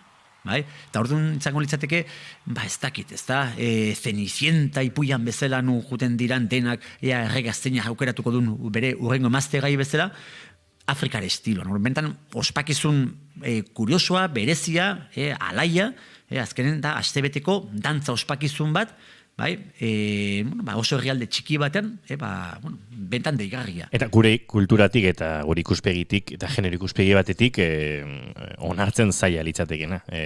Gure aldetikan onartzen zaila detana, baino beraintzako dana, erregak agian aukeratuko bere urrengo emazte gaia izateko, erregina izateko. Bentan kuriosoa, baino, azken emakume guztiak bertan parte hartu nahi dutena, Ordu, gero ja azkenen genuen kontu hori, zer esan asko emango luke, baina azkenen ohitura dira, errespetatu eta kitxo, ez da? Orduan, behin... Koituri hemen balegoen gozan nola zer osoago edo uste dut, ez? Ez badago horre... Ulertuta, beste kultura bat dela, eta gure kulturatik gainontzekoenak aztertzea ez dela bidezkoa, eta hor badagoela eurozentrismorako joera bat. Ostras, hemen gaur egun... Horrelako zerbait entzutea gogorre egiten da, ez? Atentzua egiten da, garbi. Bueno, Swazilandia, bentan herrialde menditsua, polita, trekkinak egiteko, parke naturala bisitatzeko, bentan toki ederra, nik jarraituko nuke behin Swazilandia utzita herrialde txiki bada, nahiko erraz, astebeten. Swazilandia mapan gaur egun Eswatini bezala agertzen da, esango nuke beraien hizkuntza izango dela, beraiek herrialdea deitzeko modua, ez dakit? Oendela 3 urte aldatu zuten izan, justo guantxari nintzen horrekin, porque Eswatia ditzen da guain. Justo Maputo ondoan. 18 urtean aldatu zuten, ez dakiz azkiz, zeba. Bai, azkenen landia guzti horiek, joera izan da, Swatzien lurraldea, ez da? Orduan, landia guzti jundia aldatzen. Kentzen, hoi da. Bai, da, azkenen Swatzien lurraldea. Bai, Swatzi tribuena. Bueno, ni bertatikan, nolabait, aukera desberdina sortzen dira, baina jarraituko nukeia kostaldetikan, eta jungo nitzeke Durbanea. Bai? Durban da, benetan hiri berezia, bai? Nesan genezake, Afrikan dagoen hiri indiar kutsuko hiri badala, bai? Orduan hor badago nasketa oso berezi bat, Afrika beltz eta indiarren artekoa, azkenen ingeles kolonia zanen, indiar asko eraman zituzten Hego Afrikara, bai bertako mehatzaritzan lan egiteko, bertako trenbideak egiteko eta bar. Orduan, momentu honetan, Durban da, erdi indiar, erdi afrikar hiri bat. Ez da, oso toki kuriosoa, bertako merkatua da bendan deigarria, bai, kostaldean dago, bertako kostaldeko giroa, baina batez ere merkatua, ez da, merkatua da, bai da benetan afrikarra, bai, eta bertako merkatuan ikusi dezakegu, batez ere nahi atentzioa deitzen zidana gehien, zan, hango medikuntzarako eta bertako osasunerako saltzen zituzten produktu guztien, ez da, basugeekin egindako produktuak, labesto morroekin, eta bertan, atentzioa deitzen duen merkatu bat, bai. Behin bertatikan, nire gomen izango nintzeke, beste herrialde eta mendialdera jutea, hortxe muga egiten duna, bigarren herrialde txiki eta hortxe bertan dagoena, baina herrialde independientea izan nintzeke Lesoto, bai? Agian, Afrikan dagoen herrialderik txikiena, bai? Behartsuena, bai? Hortxe oso toki menditsuan dagoena, Drakensberg mendikatekin mugan, eta bertan bat egiten duena, Drakensberg mendia hauek, bertan trekinak egiteko dira toki zoragarriak, eta bertan bai, junko bagina, bertako neguan, gure udaran, zalantzari gabe, bertan elurra topatuko genuke, elurra egin dezaguke bertan, eta horren da bertan toki magikoa, ez da, utzi dugu kostaldea, eta kostaldeko giro epelak eta bar, eta oso gertu daukagu ja elurra Afrikan, ez da. Orduan, bentan paisaialetik da toki ikusgarria, 3.000 metroko mendiekin, eta nolabait, Drakensberg mendioien, bestaldean daukagu, Lesoto herrialdea, ez da. Kuriosoa da herrialde honen kasua, ez da, bilakaera, nahiko azkarra amaki, aipatu dugu, ez da, bagian dagoela kokatua herrialde erik pobren artean mundu mailan, bai? Eta gu bertan iritsi ginen, ez da, telefono, gure ohiko telefono sarea iritsi baino lehenago, dagoeneko iristen ari zen telefono mugikorra. Bai, baina, karo, herrialde bat nun ez zeukaten elektrizitaterik. Bai, orduan, guri ditzetzikun atente, hemen ez dago elektrizitaterik, eta dagoeneko badituzte, telefono mugikorren sarea aida garatzen, ez da? Eta orduan, bertako errisketan, bai, nun, aipatu da bezala, ez zegoen elektrizitaterik, galderazan, eta nun kargatzen dituzte mugikorrak orduan. Eta orduan, bertako errisketan, zegoen, dendatxoa, ez da, beraien, janariek eta saltzen zituztena, eta bertan bazituzten plaka solarrak, nun jendea jute zen bertara, bai, eta, fruta edo janari erosten zuen modu beran, usten zuen bertan telefono mugikorra kargatzen, bai, etxan etzakoetarako elektrizitatea edo modua kargatzekoa. Orduan, oso herrialde kuriosoa, izaten ari dan bilakararen gatikan, eta benetan, Afrikaren, erraietara, bidaiatzeko, aukera, ezin hobea, toki kuriosoa, etnikoki, eta benetazko ez folk village mailan, ez da, bada modu tradiziozkoa ikusteko aukera ezin hobea, baina nolabait antolatua dago, ez da. Lesoto aurkituko nuke, nolabait benetazko, Afrika horren bizitza, erriskak eta bar, modu oso errazean eta erakargarrian, bai, toki lasaia, metzako, xarma izurria duena, bai, eta, beste Afrika hori ikusteko, aukera ematen duena, bai. Ni ondoren, jarretuko nuke bidaian, ez da, azkenen, nik usatzen nolabait oa hundiak egitea, ez da, berriro, bueltatu barko genukelako hegazkin hartzea, eta berriro gaia aldatuz, bai, Hego Afrikak nolabait bere, botera lortu baldin badu izan da, batez ere, mehatzaritzaren gatikan. Eta bi, mineral mota, batetikan urrea, mundu mailan, ez da, bertako urre guztiak eta izugarria jarraitzen du izaten, baina batez ere diamanteak. Bai, hau da, Hego Afrika da diamanten lurraldea, bai? Eta diamanten lurralde horren barruan baldin badago hiri bat eta mehatz ingurune bada Kimberley. bai, bertan topatu dituzte, mundu ontako diamanterik ikusgarrienak, ezta? Orduan, netzako bada bisita kurioso bat, Kimberleyra jutea, bertako diamantearen museoa ezagutu, eta posible duenak behintzat, ez da, bertako mehatz baten bagoan sartzea. Daude mehatz batzuk, nolabait irudikatzen dutenak, turistentzako, zertan, mehatz, diamante mehatz tradizional bat, eta, gertatzen da oso hiri kuriosua, ez da, batetikan, bertako mehatzaritzaren inguruko bizimundua ezagutzeko, eta batetikan, diamanteen ustiak eta hori nola egiten duten ezagutzeko, bai? Ordu, pixkat, beste ekarpen berri bat, Hego Afrikak eskaintzen diguna. Gero bertatikan, ez da, berrirore, bai, ekosistema aldatzeko eta nere gomendi izango litzateke, bai, ezagutu dugu mendiak, mendi oso altua, Drakensbergak, Suazilandiakoak, Lesotokoak, kostaldeare ezagutuko du, orduan ikugun litzake desertura. Orduan, han ingurune hortan balin badago desertu bat, bai, eta benetazko Hego Afrikako biztiruntara eramango gaituna da Kalajariko basamortua.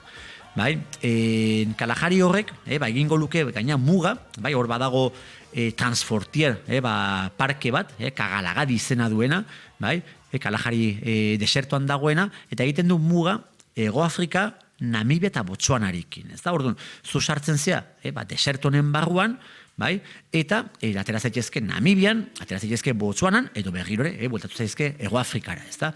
Orduan da, batetikan, beste ekosistema ziaro desberdin bat ezagutzeko aukera, benetan ederra, eta posible duenak, benetan gomendagarri izango litzateke, bai, iristea, bertako parketxera, eta hitzartzea oinezko, bai, safari bat, hango boskimano batekin, ezta? San tribua edo boskimanoak, dala benetan, bai, lurralde hauetako jatorrizko, biztanleak direnak, ezta? Gero ja, zuluen, bai, eta bantu tribuen etorrerarekin, nolabait, juntzienak, alboratzen, eta azkenen lortu zutena berein bizirautea, praktikamente basamortuan, bai? Orduan, gutxi gelditzen dira, are gutxiago, ohiko bizimodua mantentzen dutenak, baina aukera duenak, ezta? Batez ere oinezko zeharkalditxo batean, beraietako batekin jutea eta ezagutzerena nola lortu duten hain baldintza zailak mantentzen dituen, desertu batean bizirautea, da bentan esperientzi itzela, ezta? Nola lortzen duten ura aurkitzea, nola lortzen duten kanpotar baten ikuspegitiken ezer ez dagoen toki batean janaria aurkitzea, atz markak eta jarraituz animalitara iristea, eta ezta? Bentan esperientzi super hoietako bat, bai? Behin bertan gaudela, eta nolabait hasiko geran, bai, poliki bueltatzen, bai, nik plantatzen dudan bidai hau, kotxea zedo eginda, beharko genituko, gutxinez 3 bat aste, bizikletaz, desentez denbora gehiago, bai, eta autostopian, norberak ikusiko luke, ez da? Baina, 3 bat aste, hilabete bateko bidai hontan, berriro giro zaldatuz, bai, jungo nitzeke Orange ibaira, ez da? Orange ibaia, da Hego Afrikako ibai nagusiena, eta bertan sortzen duen kainoia edo arroia da, increíble, ez da? Aurreko astean aipatzen genuen estatuetako Gran Canyona, agian ez da inbesterako, baina benetan ikusgarria bertan sortzen den arroia, Orange ibaiak sortzen duena. Hori batetikan, eta gero bezetikan, kuriosoa da ez da, askorentzat, ez ezagun eitxe zaigulako, baino eben Errioxan sekulako ardoa daukagun bezala, Ebro ibaiaren ertzortan, han Orange ibaiaren ertzean, daude sekulako mastiak. Eta berez, mundu mailan ardo produkzioa undina duen herrialdea Hego Afrika da. Eta, agian, gusto gora bera, ez da, azkenen, oso gustarra egiten den ardo bat, bentan merkeadan bertan, eta, baita ere, bertako, bodegak eta mastiak ezagutzeko ere, aukera ezin hobea, ez da, ez da, ingurun hortan, dena basamortua edo dena fauna, ez da, han ere, sekulako mastia daude, eta benetan, paisai ederra sortzen dira, bertako ingurunean. Handiken bueltan, eta ja nolabait jaigea gerturatzen, berrirore Pretoriara, netzako bendan balin badago, gizaki zuriak eraiki duen, bertan eraiki duen, kontraste guzti hortan, toki deigarri bat, izango litzake Las Vegas antzeko bat, baino Hego Afrikan da Sun City, eguzkiaren hiria. Eta da toki benetan, da sekulako kasino, hotel, ingurune bat, parke nazional baten barruan dagoena, da inguruan dauzkezu animaliak, lehoiak, leopardoak eta elefanteak eta bar, orduan dago kasinoa parke nazional honen barruan, eraikina da Indiar estiloko eraikin, rimbombante hauetako bat, eta baino da Indiar eta Angkor templuen arteko banasketa bat. Ez da, orduan dago Oianaren erdian, nola izan du, barkatu? Sun City. Sun City, eguzkiaren hiria, ez da? Eta, gu ere, jun ginen, da sekolako komplejua, igerilekuekin, hotela, kasinoa, batez ere kasinoa, eta atrakzio parke bat, eta bertan ikusitzakezu, esan dudan, ez da? Las Vegas antzeko bat, Hego Afrikan, ez da? Eta bertako urreak eta diamantek, zenbaitzui, irabazi galantak ematen dizkie, eta nahi balin badezu ikusi, Las Vegasen aipatu dugu, edo Andorra, edo, bentan, diruaren, bere itxurarik okerrenean, sekurako kotxeak eta bar, jun bertara, ezkeren, ez zaitu utziko, ez da, besterik gabe, atentzo behituko dizu. Eta nolabait, praktikamente egongo gineteke pretorieteken oso gertu, eta, zergatik anez, ez da, agian Johannesburgo eta Pretoria, nila gomendatuko nuke, esate baterako Johannesburgo baten, ez da agian zure kontura, batez ere gauez, ibiltzeko toki bat, baina merezi du, ez da, ezin dugu Hego Afrika utzi, bertako historia, azken urtako historia honetan, murgildu gabe, ez da? Eta Johannesburgo bada toki bat, hortarako egokia. Orduan, netzako bentan gomendagarria da, tur bat hartzea, antxe irian, hango, Soweto eta inguruko, herriadak eta ezagutzeko, ez da? Gaur egun, ingurune, toki turistikoa bihurtu direnak, eta bentan ematen dizutaren informazio, aberatsa, apartheida izan zana, nola bizan zuten, nola izan dan aldaketa, eta Hego Afrikako historio hortan, baita ere, ekarpentso bat egitekoa, eta baita ere murgiltzekoa, ez da? Eta holaxe, ingo genuke, pare bat 1000 kilometroko, ruta bentan kuriosoa, desberdina, eta bentan entzako magikoa, Hego Afrika ezagutzeko, modu bentan erakargarria. Wow. Noiz goaz, Mai? Ederra, nire buruarea junda. Normal. Bai, antxibili naiz, oso gustora. Gaina justo atzoko notizia uste dut, ez? Mandela partiduak, historiako resultado kerrenak izan ditu azken hauteskundetan. Beraz, atzutian etorren Hego Afrikakin pixkat buruan, eta benetan, bidei zoragarri, Angel. Netzako, betan, Afrika ezagutu nahi duen netzako, joan da dila, Hego Afrikara. Eta ikusi ezala, abia puntu moduan, Hego Afrikak suposatzen duena, eta joan da dila, kultura desberdinak ezagutzen, aipatu dugu Endebelea, Suatziak, eta noski, hori izango nuke, Zuluena. Petxetu behar dugu, ingles, kolonia garaian boteretsu zen, kolonia hori, gobernu eta tribu bakarra lortu zuena berei menderatza Zuluak izan zirela, Orduan, bentan da tribu deigarria, oso arroa dagoena, berain izateaz, eta ikusi besteik ez dago, berain dantza deigarri horietan, ze mugimendu, ze adorea erakusten duten, ez da? Nei asko gustatzen lurraldea da, eta bai paisaialdetik, bai kulturarki asko eskaintzen duena. Uste dut, Mai, arratsaldeko 5:34 minutu ditugun honetan, Angel Kordo agurtu behar dugula, nahi duenak Hego Afrikarako bidaia egin eman dizkio Angelek hainbat eta hainbat referentzia, denak ezingo ditu bidai berdinan bete, edo, demora pixkatik joan da, akaso bai egin daiteke, batetik bizileta, gero lau elkartruke hauetako bat egin, eta bar, baina edo nola ere hainbat zertzela da eman dizkigu Angelek. Mila esker, Angel? Mila esker zuei, eta izu, nire karpentsoa, bali badien horbaitei, aurrera. Eskerrik asko, izan ondo. Berdin, agur.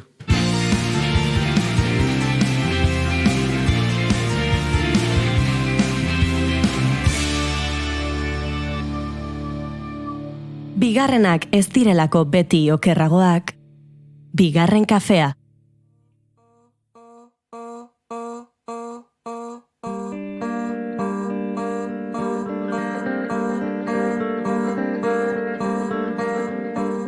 Eta guk Hego Afrikar doinuetatik Euskal doinuetara laizzer izango da gurean, Maite Larburu eta Crack disko berriaren aurkezpena egingo digu formatu akustikoan bien bitartean.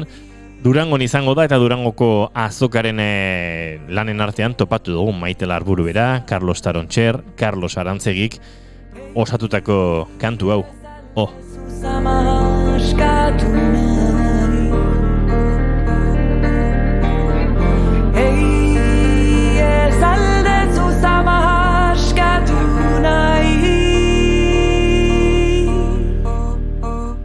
Bata ala bestea, lurrunda izatea.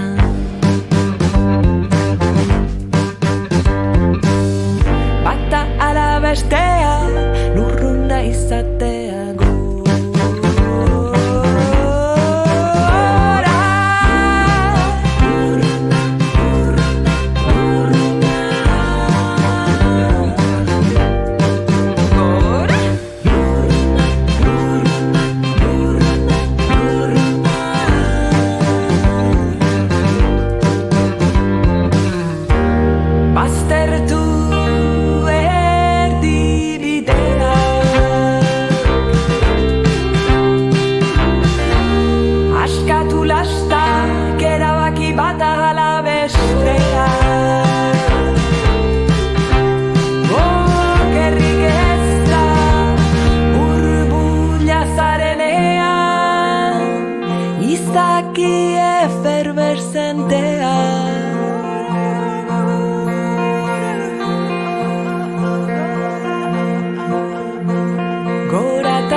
Beti gora.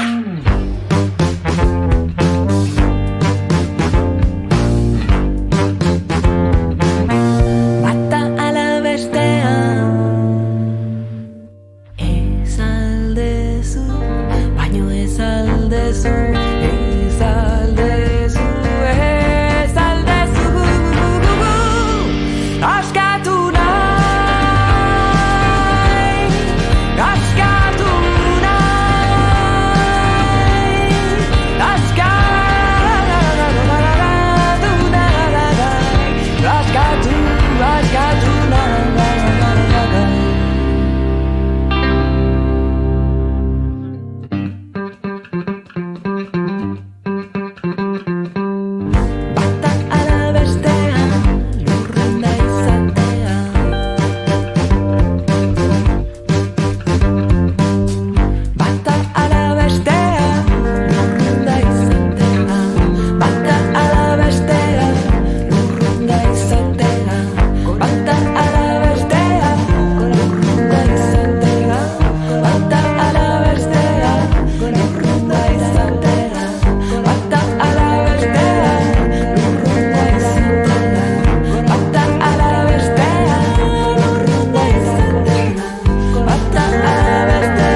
Iepa guziei. Pantxix bidart naiz. Eta saiohunek ez du ez bururik ez bustanik izanen. Kaixo jaun Andreok izan zaitezte ongietorriak beste bat saioaren azkenengo atalera. Satiro nauzue eta pres baldin bazaudete espaziotik azken bidaia egiteragoaz. Arratsaldeon eta ongi etorri naiz irratiko beste bat saioaren atal berri honetara.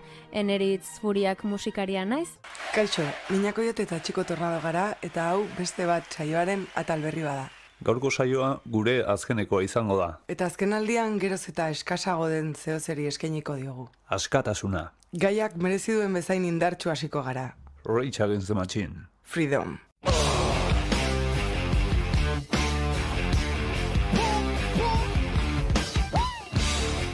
Beste bat saioan, Euskal Herriko musikariek egiten dute kantu aukeraketa.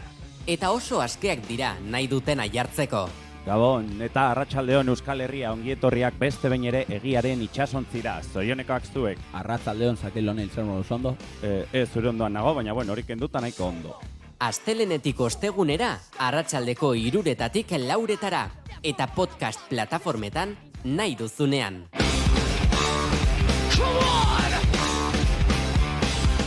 Naiz irratia.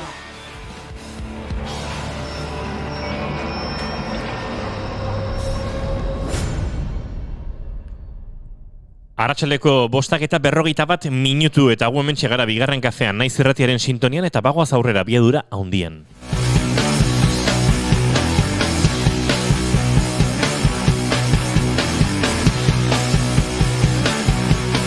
Badaukagu mai, zer ospatua, mundu marka bat hautsi dugu, World Record Guinness liburuan agertzeko modukoa izan ere abiadura handiko trenik motelena daukagu. Bravo! Bai, badakit, nola izan daiteke abiadura handiko tren mantsoa, abilezia asko eta lotxa gutxirekin. Lehenengo zirriborroa 1989an egin zuten eta lehenengo harria Gasteizen jarri zuten 2006 urtean artean batzuk 21 urte genituen eta entzuten genuen erradikala ginelaren aurka egoteatik.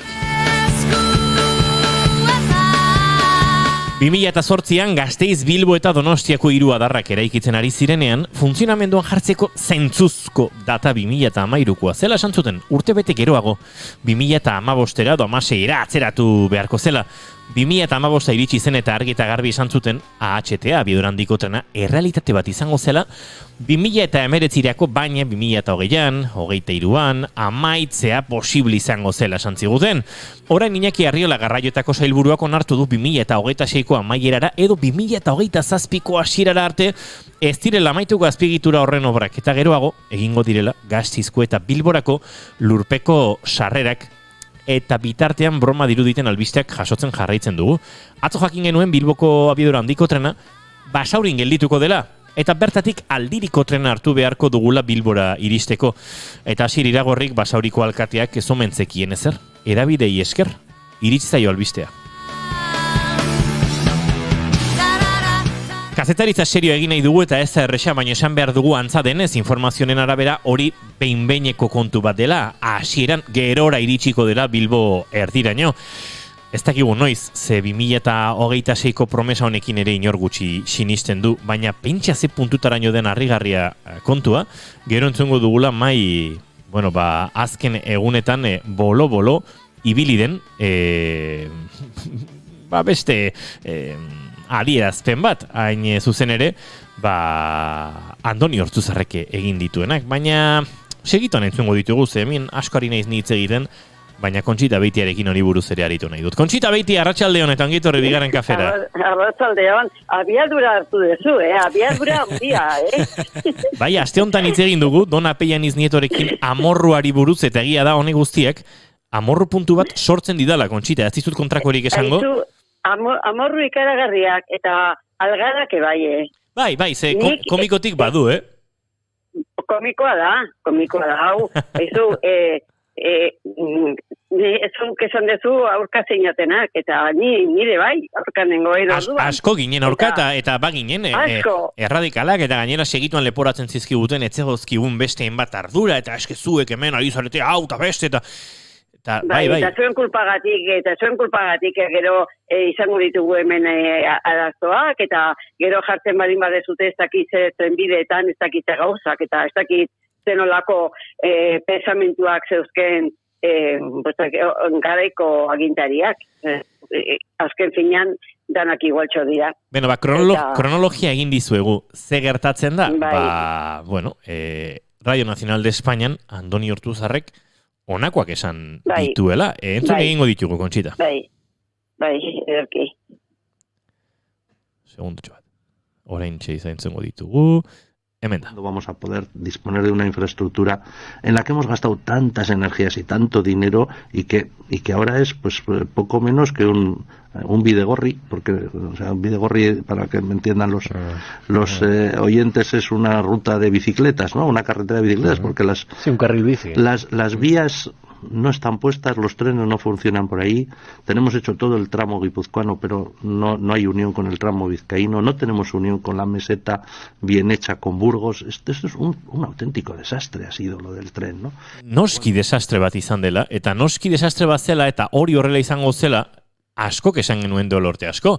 Are gehiago, azken hilabete hauetan, pandemia osteko garaian, 2020 amaieran jakin genuen Frantziar estatuak ez duela abiadura handiko trenaren teknologia hori berritzeko eta ustezko edo balizko AHT-arekin konektatzeko intentziorik 2040ko hamarkadan barrena egon arte. Bai. Gainera, Ortuzarrek egiten du inozenten papera, ez dakit, zein engainatu nahi du, Conchita? Bidegorria zer dan esplikatzen Euskal Herrian atzo, zuk uste dezu hori normala dela, ez? Bidegorria zer dan badakigu, abiadura handiko trenik ez dugu jakingo batzuk. Hori argi dago. Conchita, zen ez esatea, uste dutzuk ez duzula jakingo, ze nik espero zaitut beste urte desentetan gurekin, baina hainbeste urte iruditzen zait itxaron beharko dugula abiadura handiko trenerako. Gainera, orain esan dute 26ko bukaeraldean. 36ko, edo 46ko, edo 56ko, auskalo, horrela jungera urte hauetan. Aposto egingo dut orain, bida, hau egiten du asko, Carlos Herrerak egiten du, hauek irabazten baduten, ni joango naiz bizitzera ez dakin ora. Ez, nik Euskal Herrian bizitzen jarraitu nahi dut, eta Euskal Herrian biziko naiz. Baina, 2026an, abiadura handiko trenik ikusten badugu, hemen gauden, bigarren kafe orain josatzen dugun guztiontzat afarian ere kontu. Oso ederki, egina dago. Eta ez dut ordainduko, noski, ez dut ordaindu beharrik izango. Nork pentsatzen du 2026an izan dezakegunik abiadura handiko tren bat basaurira ere iristen. Gainera, infrastruktura eta egin gabe dago. Gipuzkoan egina dago. Gehiena, behintzat. Gipuzkoan egina dagoenarena. Bertan ere ikusten da, sekulako zubia, baina ikaragarria eta egina dago. Eta horre kontuk, eta gaztade kontuk, eta bai. Bai, baina ze asarre ez dakita, ez ematen oso asarre zegoenik ere, desilusionatuta, edo ez dakitze pentsatzen zuen. Nik uste zinismoz ari zela. Bai, nik ada uste dut. Eta gaur, danak daude paketxu, ez? Urkullu sartu da, eta dana baretu du. Eta atera da esanez, garrantzitsuena behin betiko izatea azkenean HT-ekin eta zer esplikazioak emango zituen. Aburtuk ezekin ezer.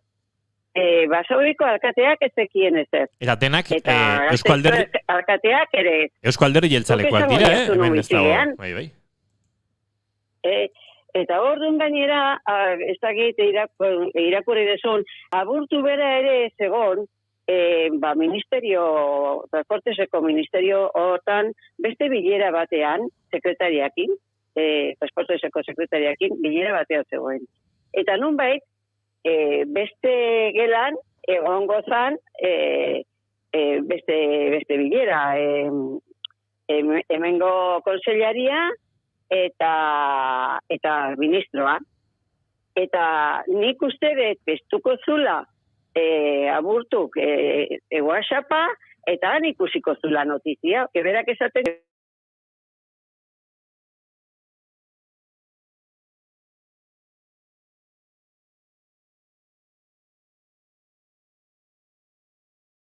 zan, sufrikarioa jasoko zuna, eta bestea agindukuzuna. Eta biak hemen bizi diranak, Euskadin bizi diranak. Zuke horrek badu ez hankaik eta ez bururik, asunto horrek. Eta gero, Basauriko berak ere, ezekien ezer bere herrian zer egin beharko zuten.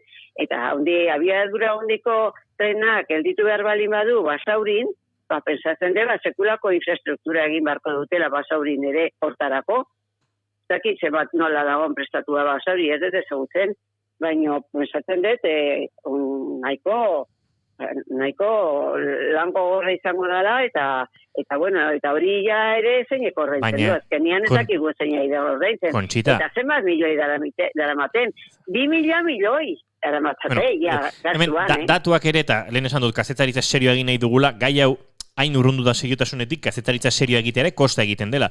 Hainbat iturrien arabera, 3.000 milioi euro, 2.000, hitz egiten dugu zifrez, eta egia esan ez dakigu oso ondo zertaz ari garen ere. Baina... orain arte gastatutakoa bezala, konsideratzen dute, 1.900 eta 80 piko, osea, 2.000, borabitzen malin badegu. Zuk uste duzu, Kontxita, 7 kilometroko ibilbide batean 100-300 koste desbiderak eta egon bada, alegia, kostatu behartzuena, irubider kostatu badu 7 kilometroko tarte batek, benetan norbait datu zehatzak emateko moduan dela, honek kostatu duen eta kostako duenaren inguruan, uste dut horrere? Nik uste dut ideik ere ez dute izango, dara galduta hongo dira ia kontu guztiak. Gero tartean euskalo ze gauzak izan diran, ze enpresak ibili diran, batzuk sartu beste batzuk entzuten genitu behintzat, oin ez dute jarraituko olako enpresak eta beste batzuk hartuko dituzte. Zuak izo zenbat kontratu eta zenbat histori izango zituzten tartean, eta zenbat milioi jungo ziren tartean auskalo zeponxikotara, nik ia edozer gauza pensatu dezaket, denok bezala pensatze uste de gaina. Ez da nire buruan bakarrik egiten dituela horrelako azterketak. Azterketa horiek ia herritarrok egina ditugu eta gehienetan egitazkoak izaten dira gainera. Eta orain gainera Urkullun bildurra nik ala somatu dez, behintzat irakurri deanen esan dunean esasarratzeko Partido Sozialistakin eta Arriolakin egon ondoren argi berdea eman dio aurrera egiteko, beraien proposamen hori dana, eta erlazioa oso ona dala, eta egoera honek ez dukela inolaz ere ikutu behar eskoalizioari, Eusko Jaurlaritzari ere, beste instituzioekin dagoen harremanetan ere ez dula ikutu behar, PNV eta PSOEen arteko harremanak oso onak dirala eta hortan jarraitu behar dutela, baina, beti amen esaten dugu. Amen. Kontxita, eta hemen uste dut, badagoela zerbait aztertzen ari ez garena. Zurain jasen digute, hiru konektatuko dituzte Euskal Autonomia Erkidegokoak, ez Euskal Herrikoak noski, hiru badira, ezin dira Euskal Herrikoak izan, hori ere ageriko da. Donostia Gasteiz, eta... Euskadikoak, Autonomia Erkidegokoak, edo Euskadikoak, bai. Donostia Gasteiz eta Bilbo. Eta, baino, konexioa berez, Arkaute, Basauri eta Astigarraga izango da. Beraz, duela 15 urte, esaten genuenok, ez zuela zentzurik abiadora handiko tren baten bitartez hiru hiriburu euskaldunak, Euskal Autonomia Erkidegoko hiru hiriburuak konektatzea, bazegoelako ikaragarrizko esperientzia eta literatura eta ia zientifikoa dituko diotze, azkenan analisi ekonomikoak, soziologikoak, urbanistikoak egin dira Europar Batasuneko hainbat esperientzietan oinarrituta eta denek esaten ziguten hori etzela bideragarria. Baina gaur, konektatuko ditugu hiru hiriburu, kotxez 45 eta ordu bete inguruko tartean egon daitezkenak, eta hortarako izango dugu tren bat oso azkarra, antza denez, Arkaute eta Basauri 30 minututan konektatuko dituena, Basauri eta Bilbora 12 minutu gehiago beharko genituzke, balitz eta tren konexioa bapaten egingo bagenu, hor badago konexio denbora bat, 10 minutukoa izan da ere, 22 minutu gehitu behar dizkiogu, eta noski, kontuan hartu behar dugu, Arkaute eta Gasteiz nola konektatu. Ze, entzulen batek hau zuzentzen bali madit, nik esango nuke Arkaute eta Gasteiz oraintxe, autobusen batek lotuko dituela eguneko orduren batzutan. Beraz, abiadura handiko tren bat sortu dugu. Abiadura handiko tren bat sortu dugu, Gasteiz eta Bilbo ordu eta laurdeneko balizko eta modu optimistenean konektatzeko? Bueno, galdera hau egiten genuen, oain dela 15 urte. Hori kotxez egiten da. Kotxez gutxiago tardatzen da, Kontxita. Hori da arazoa. Kotxez 50 minututan bazaudela hiriburu batetik bestera. Noski. Eta are gehiago esango dizut, hain defizitarioa den... Esan, Kontxita, bai. Bai, esaten dut, kotxek, ze hobi gehiago eta onbotako dutela, baina, bueno, kotxe elektriko batzuk egiten baldin badira, egin nahi dituzten bezala, dana egin jarregoke. Bai, eta nik kotxez aipatzen dudanean, garraio publikoa zerari naiz, autobusak Gasteiz eta Bilbo konektatzen ditu 55 minututan. Bai, 55 minututan, ja... 55ean markatu, bai, 55 minututan. Bai.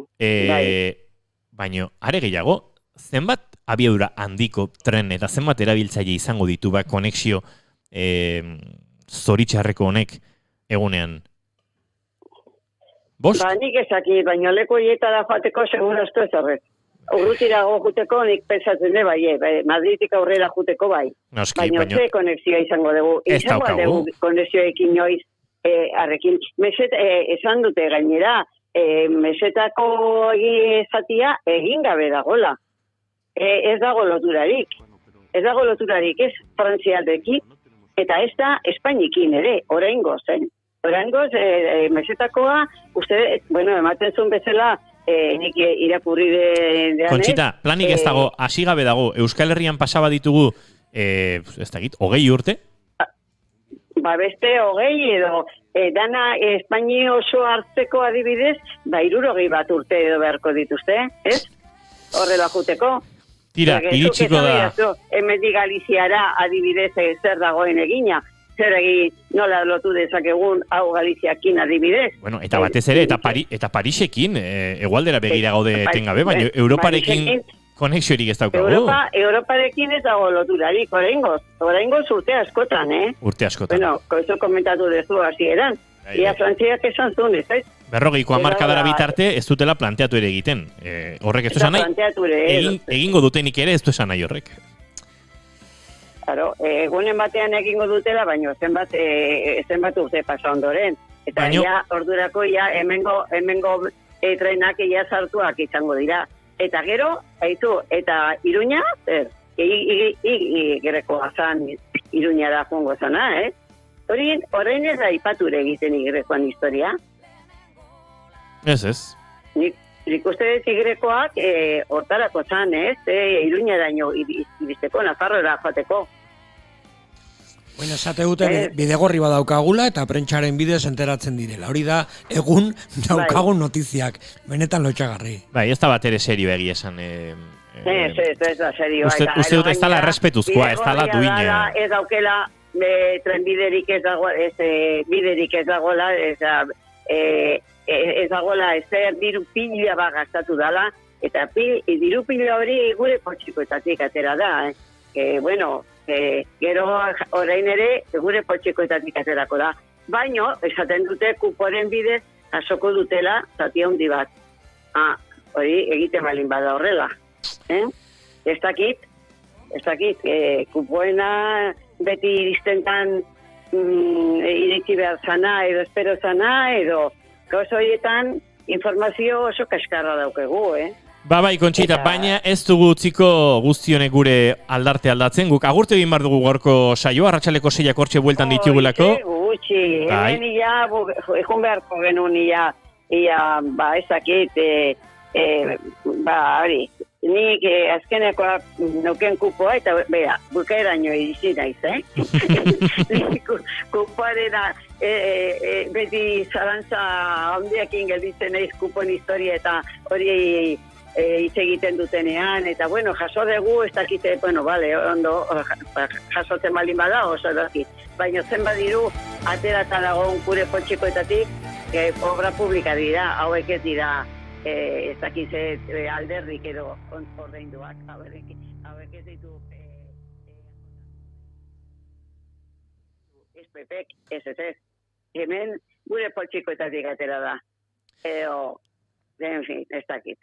Gero, adifek ere, omendu zerbait egiteko, zerbait ordainduko dula, hemen Gipuzkoan bertan ere itxasoaldeko herria, itxaso Ezkio itxaso. Zatia egin gabe, bukatu gabe dagola, eta hori adifei tokatzen zaiola. Bueno, ez dakit zein tokatzen zaion, nik uste eta desastre galanta dala, hori saldu egin izan ditugute hainbeste urtetan, eta hau, txorakeri bada, eta negargarri esparregarri esateagatik. Eta ala eta guztiz ere, Kontxita, asteburu ona izan behar dugu. Bai, hoixe. Gauza guztien gainetik, ondo pasa, eta gaztu pixka bat politikoen txorakeriak. Muxu ondi bat, Kontxita. Agur. Torren astero arte. Aio. Agur. Guba, goaz, Mai.